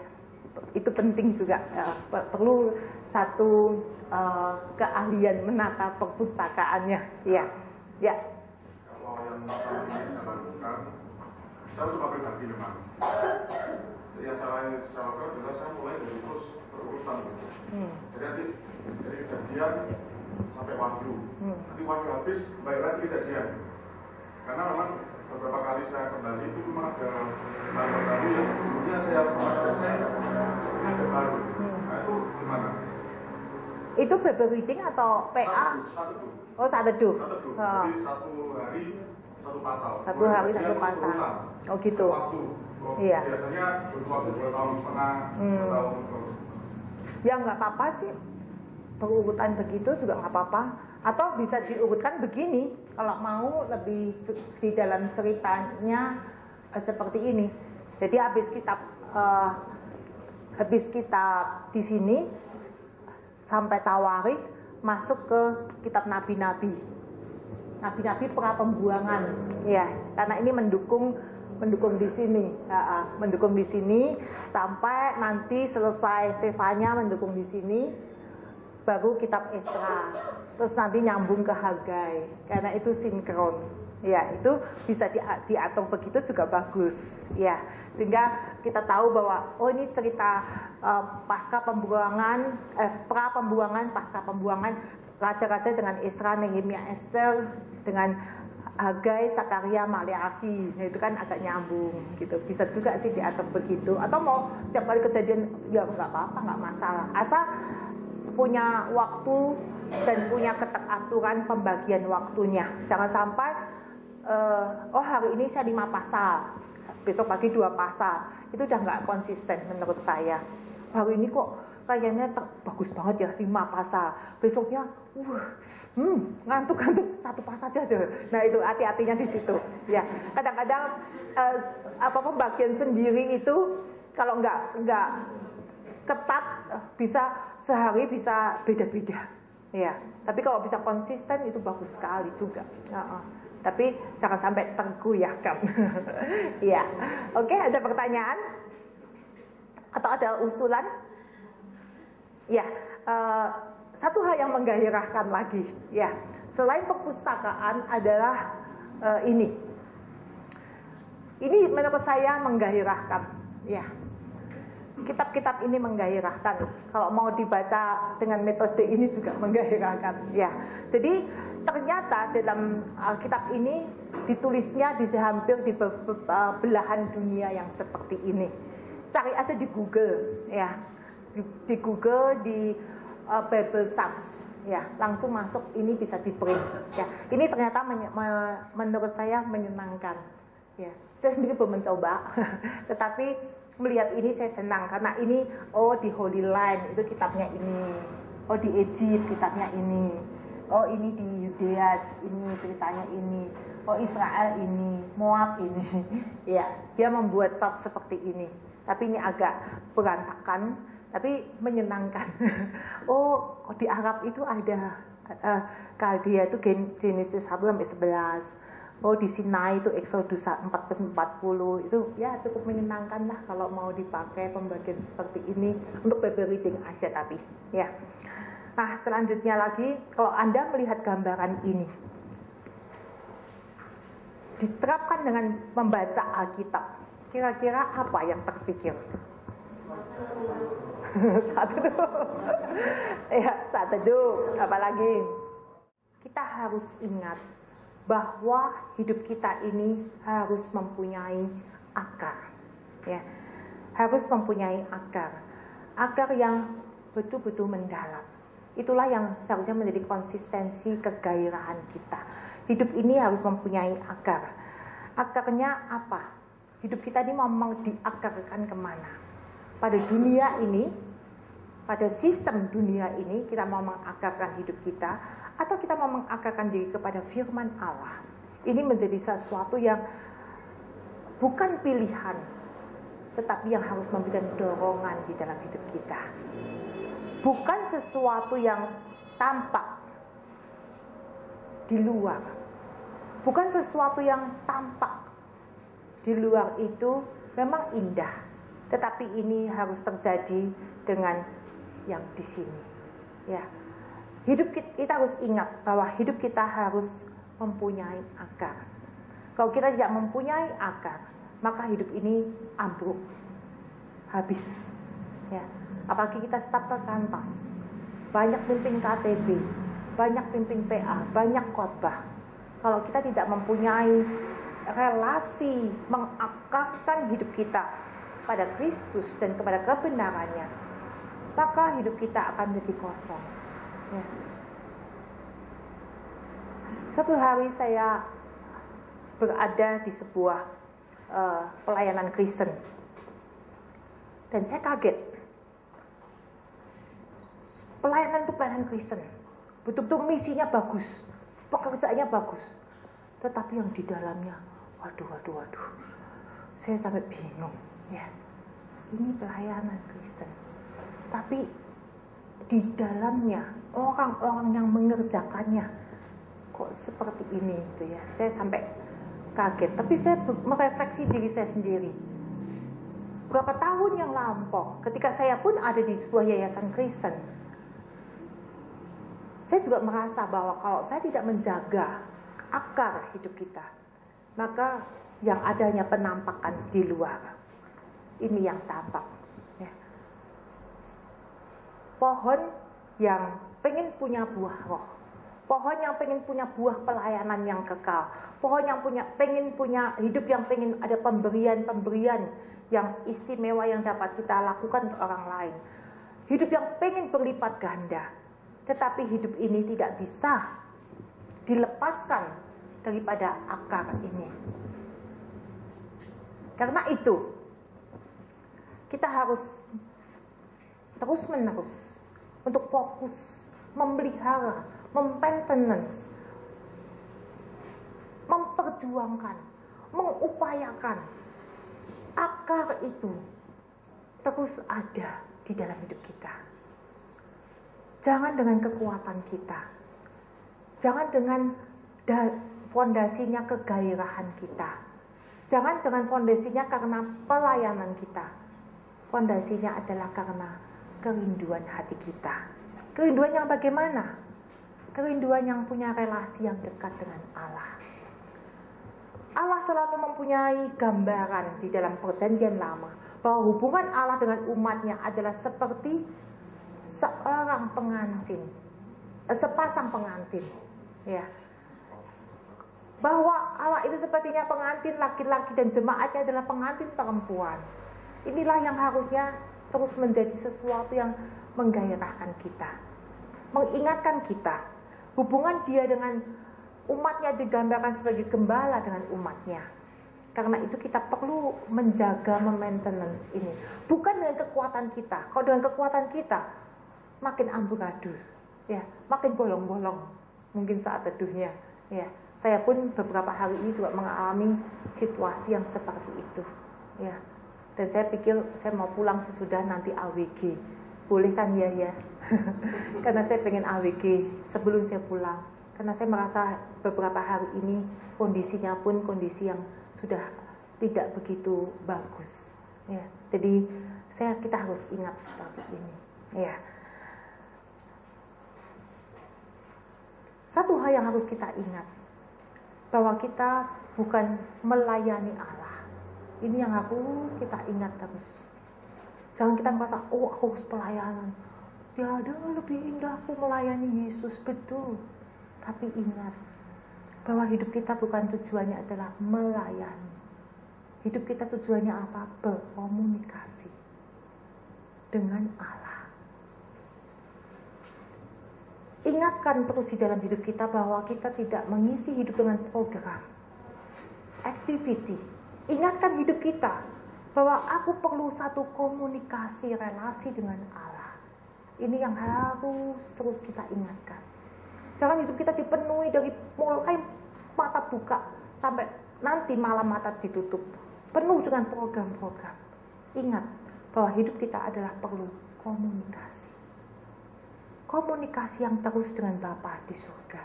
Ini yang harus menggairahkan kita dan harus kita nikmati.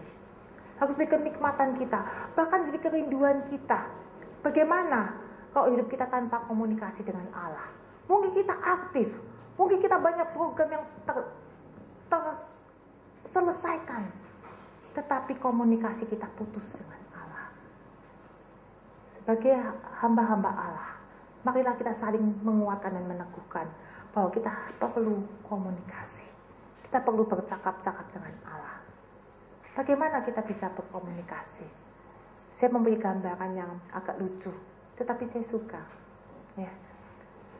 Ketika kita melihat Alkitab, kita tidak hanya melihat keindahannya, kita tidak hanya melihat mengagumi kitab itu. Kita tidak hanya melihat, wah, perpustakaan tadi yang besar, yang menyenangkan.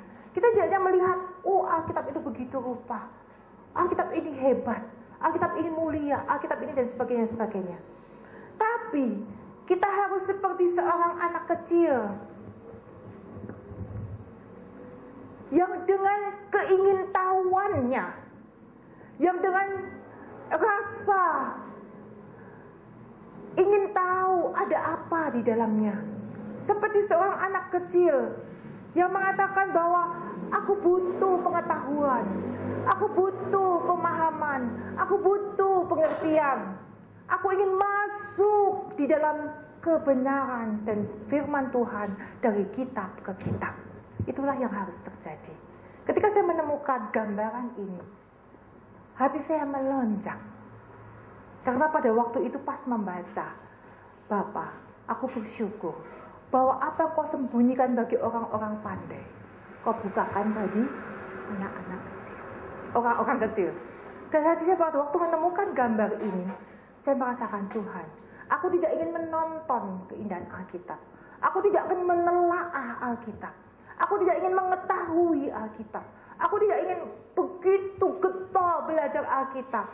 Tuhan, aku ingin seperti seorang anak yang masuk di dalam Alkitab itu, menikmati harta yang begitu indah itu. Aku ingin seperti seorang anak kecil yang begitu terbuka hatiku, yang begitu mau tahu untuk mengetahui kebenaran firman Tuhan. Inilah yang harusnya terjadi dalam hidup kita. Dan mungkin ada beberapa orang yang sudah tahu ilustrasi saya ini. Inilah yang beberapa tahun yang lalu saya dapatkan.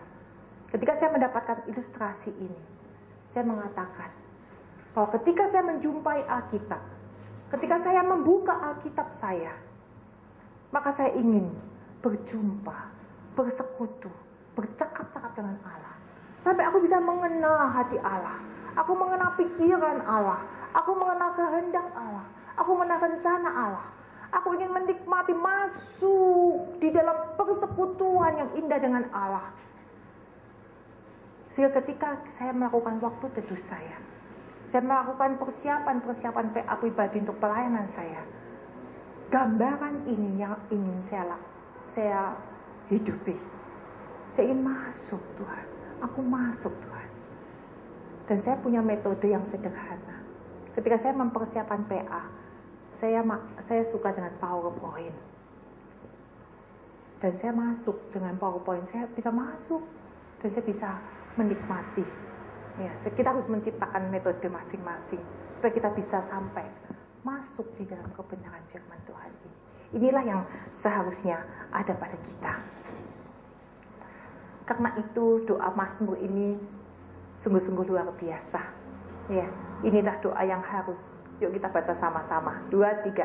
Singkapkanlah mataku supaya aku memandang keajaiban-keajaiban dari Taurat-Mu. Iya, doa yang sederhana. Mungkin kita semua hafal. Tetapi apakah kita mengalaminya tiap-tiap kali kita membuka Alkitab? Kita menemukan sesuatu yang ajaib. Ketika kita membaca cerita Sakius, ketemu yang ajaib enggak? Ketika kita membaca Yunus, kita menemui yang ajaib tidak? Ketika kita membaca cerita tentang orang di gerbang indah yang disembuhkan Petrus, kita menemukan sesuatu yang ajaib tidak? Atau kita merasa, oh itu cerita biasa, cerita sekolah minggu, sudah hafal. Cerita Sakius, udah hafal, ya. Tapi apakah kita membaca Sakius, membaca Yunus, membaca cerita-cerita yang mungkin biasa, kita melihat keajaiban. Suatu hari saya membaca tentang cerita Yakub yang melarikan diri. Ketika dia takut sekali, dia sampai di Betel. Dan dia ketakutan, dia tertidur. Dia ada malaikat yang turun dan naik, jangan naik turun ya, turun dan naik ya. Dan ketika itu dia kuat, dia pergi. 20 tahun kemudian dia balik mau menjumpai Esau. Ketika dia sampai di tempat itu, ketakutan sekali. Dan waktu saya membaca itu, ada satu suara mengatakan, jangan kamu tahu, akulah Allah yang di Betel itu. Kata Allah di Betel itu menjadi sesuatu yang melonjakkan hati saya. Oh, Allah yang di Betel itu yang 20 tahun yang lampau pernah menjumpai Yakobus. Ternyata Allah yang setia yang 20 tahun kemudian mengatakan kepada Yakub, akulah Allah yang di Betel itu, yang dulu menguatkan. Maka hari itu saya betul-betul merasakan bagaimana konsistensi Allah di dalam memelihara hidup umatnya. Dan hari itu memang pas sedih. Jadi saya bilang, Tuhan, tolonglah aku melihat akan pemeliharaan Allah yang luar biasa terhadap Yakub dan tentu terhadap aku. Biarlah tiap-tiap kali kita membuka Alkitab, Tuhan, aku mau melihat sesuatu yang ajaib. Mungkin katanya, mungkin kata sesuatu, tapi sesuatu yang ajaib, yang Allah mau kita melihatnya. Karena itu kita perlu berdialog dengan Alkitab. Ya. Saya ada kartu BGA, itu ada satu kartu untuk kita berdialog dengan firman Tuhan. Ya, nanti bisa diambil, yang sudah punya jangan ambil lagi, tapi yang belum punya boleh ambil. Kartu itu 30 menit untuk berdialog dengan Allah. Ya. Dan buatlah catatan pribadi. Di sini teman-teman ada yang selalu membuat catatan waktu teduhnya. Ada yang selalu, ada yang bolong-bolong. Iya.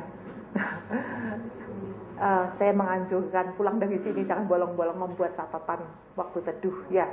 Kalau kemarin saya kirimkan ini mah gampang, ini mudah sekali. Ya. Kalau Sapa Kantor seharusnya sudah lebih dari ini. Ya. Harusnya lebih dari ini. Ya. Ini adalah salah satu yang saya buat untuk KTP saya dan untuk keluarga Sion. Kami membagikan jurnal. Karena apa? Karena beberapa tahun yang lampau, ketika saya menjadi staf perkantas, ada satu staf dari Jepang, Bapak Koichi Otawa. Ya, dia membawa kami beberapa orang di dalam retreat staff dan dia mengatakan demikian. Bahwa kalian, dia bawa buku kecilnya dan dia tunjukin bagaimana dia membuat jurnal. Dan hari itu dia menolong setiap staf untuk membuat jurnal. Untuk apa? Untuk betul-betul bisa makin mengetahui tentang pengalaman-pengalaman rohani setiap hari dengan firman Tuhan. Biasakan punya jurnal. Ya, kalau kalian mau mendapat ini juga silakan, tapi kalau saya pikir ini agak sedikit mudah bagi staf perkantas ya, karena ini levelnya bukan staf gitu yang saya harapkan. Tapi kalau staf juga boleh ya. Tapi mesti tambah-tambah dikit gitu tapi ya. Jadi tambah-tambah dikit lah gitu ya. Karena perlu makin membuat jurnal ada sesuatu yang sangat-sangat penting. Jangan sampai kita tidak pernah menjurnal saat teduh kita. Kenapa? Karena itu pengalaman kita sehari lewat sehari dengan Allah.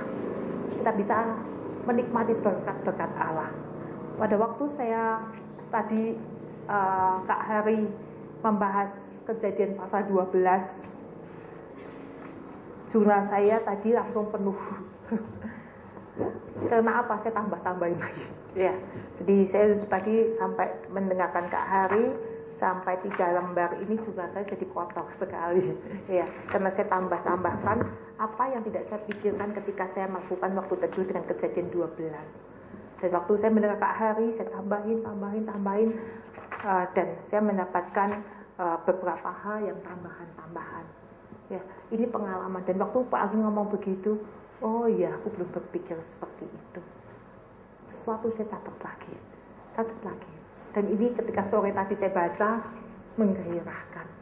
Jadi buatlah jurnal untuk saat teduh Anda. Ada pertanyaan sampai dengan jurnal? Siapa yang kesulitan membuat jurnal? Ada yang kesulitan. Ada yang kesulitan. Kalau ada besok mau adain pelatihan, tapi kalau nggak ada yang ngapain gitu loh. Ada yang kesulitan membuat jurnal? Ada satu. Oh ya udah, nanti Vera pribadi aja sama saya. Iya, saya lebih suka menolong pribadi. Iya, karena yang lain tidak ada kesulitan, soalnya daripada membuang waktu. Ya.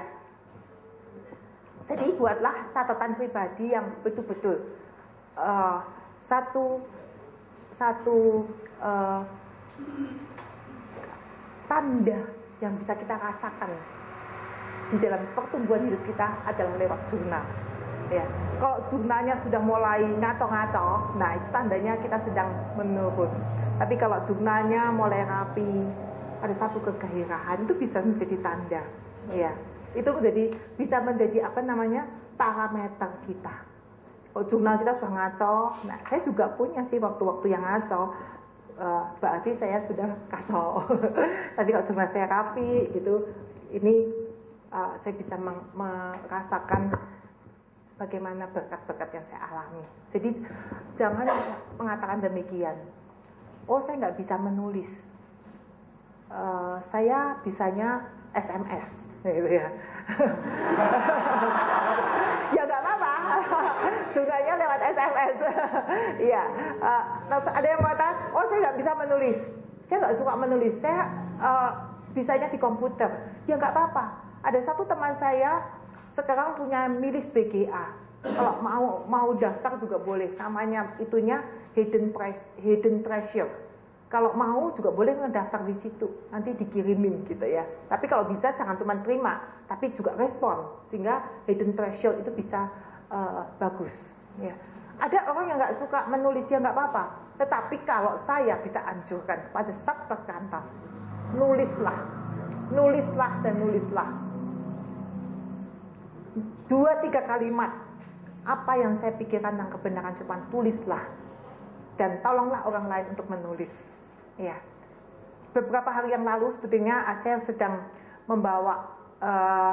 saya ingin membawa sebuah buku yang ditemukan oleh teman saya, bagaimana buku itu menolong pembacanya untuk menulis jurnal. Ya, jurnal itu penting banget, apalagi dalam pelayanan kita. Itu penting sekali. Ya. Karena apa? Dengan jurnal kita makin bisa tahu seperti Mazmur 43 ayat 3. Yuk kita baca Mazmur 43 ayat 3. Ini ayat yang sangat indah. Minta teman-teman laki-laki membacanya. Mazmur 43 ayat 3. Silakan yang laki-laki membaca.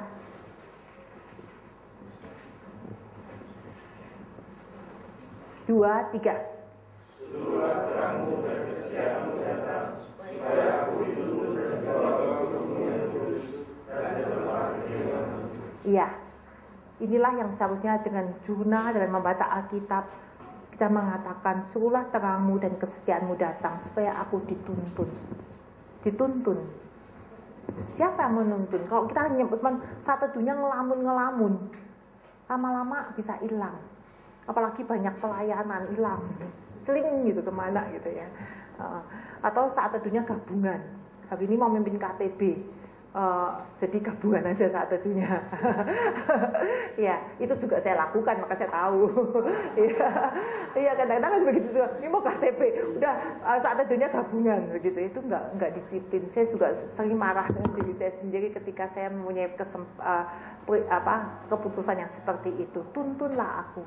Jadi dengan jurnal kita akan dituntun. Yang perempuan kalau membaca Mazmur 25 ayat 4 dan 5.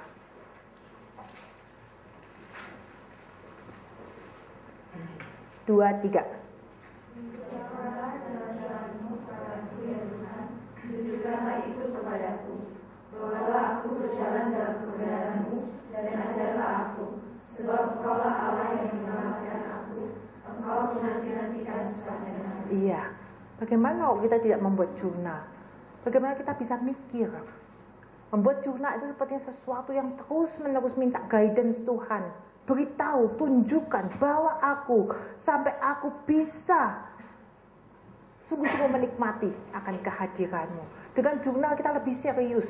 Dengan jurnal kita lebih hati-hati. Dengan jurnal kita lebih tidak mudah ngantuk. Ya, tapi ada orang nulis sampai ngantuk-ngantuk. Ya, dengan jurnal kita lebih bergairah. Saya menolong satu orang mahasiswa UPH. Ketika saya ketemu lagi, saya kaget. Loh, Priska, kok jadi merah begitu? Jurnalnya kayak kebakaran. Iya Kak, dengan merah, dengan ballpoint merah jadi touching katanya. Dan dia rapi sekali tulisannya dengan ballpoint merah semua. Dan touching katanya. Kalau hitam sama hitam jelek katanya begitu. Touching. Kata touching itu menyentuh saya. Oh, ketika dia menulis dengan rapi. Dan ketika dia menulis rapi, itu touch di dalam hidupnya dan matanya dia. Itu luar biasa. Ya, jadi kalau kita saat teduh dengan ngelamun, nanti entah kemana nggak tahu. Ya, ya. Yang selanjutnya, dengan jurnal kita sebetulnya bisa makin merasakan solitude. Kenapa? Karena dengan jurnal kita mikir apa yang mau saya tuliskan, apa yang mau saya surahkan. Tuhan berbicara apa? Saya lebih bisa menenangkan diri ketimbang saya cuma ngelamun saja. Masuk semua informasi masuk ke otak kita, sehingga solitude tidak terjadi dalam hidup kita. Tapi dengan membaca Alkitab, dengan mempunyai alat tulis, dengan menjurnal, aku perlu pemahaman apa? Pemahaman apa yang aku harus dapatkan? Aku mikir pemahaman apa ya? Pada waktu saya memikirkan, ada satu ketenangan, keteduhan yang saya dapatkan. Karena itu kita perlu ketenangan, keteduhan, yaitu solitude. Dan dengan jurnal kita tahu kita sedang OB atau sedang tidak.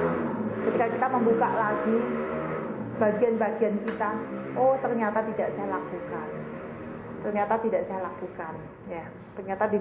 saya tidak setia. Ya.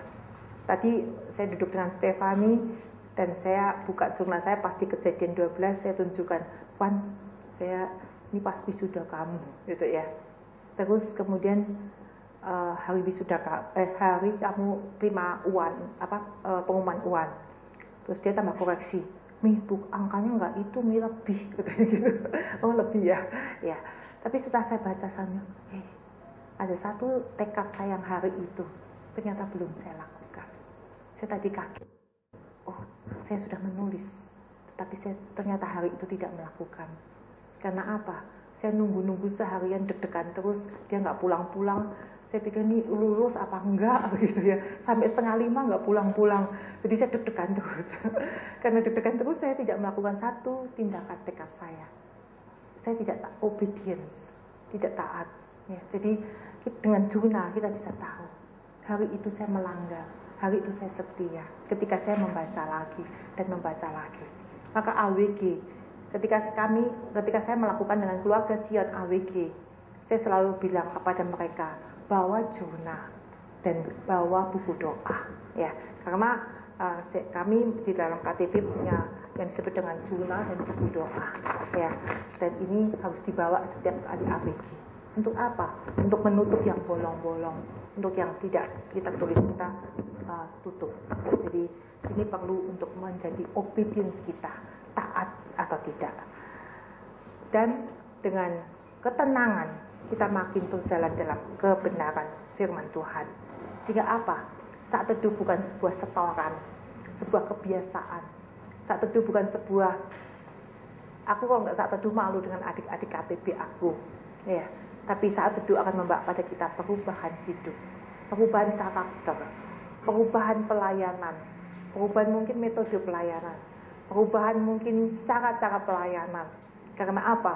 Seharusnya di dalam pertemuan kita dengan firman Tuhan terjadi satu perubahan hidup, sehingga kita bisa membuahkan buah yang memuliakan Allah. Ya, nah ini nanti besok pagi. Ya, selamat malam. Selesai sampai di sini. Kok bengong? Selamat malam, sudah selesai. Ya, kita mau berdoa. Mari kita berdoa. Saya minta Agung ya untuk tutup dalam doa.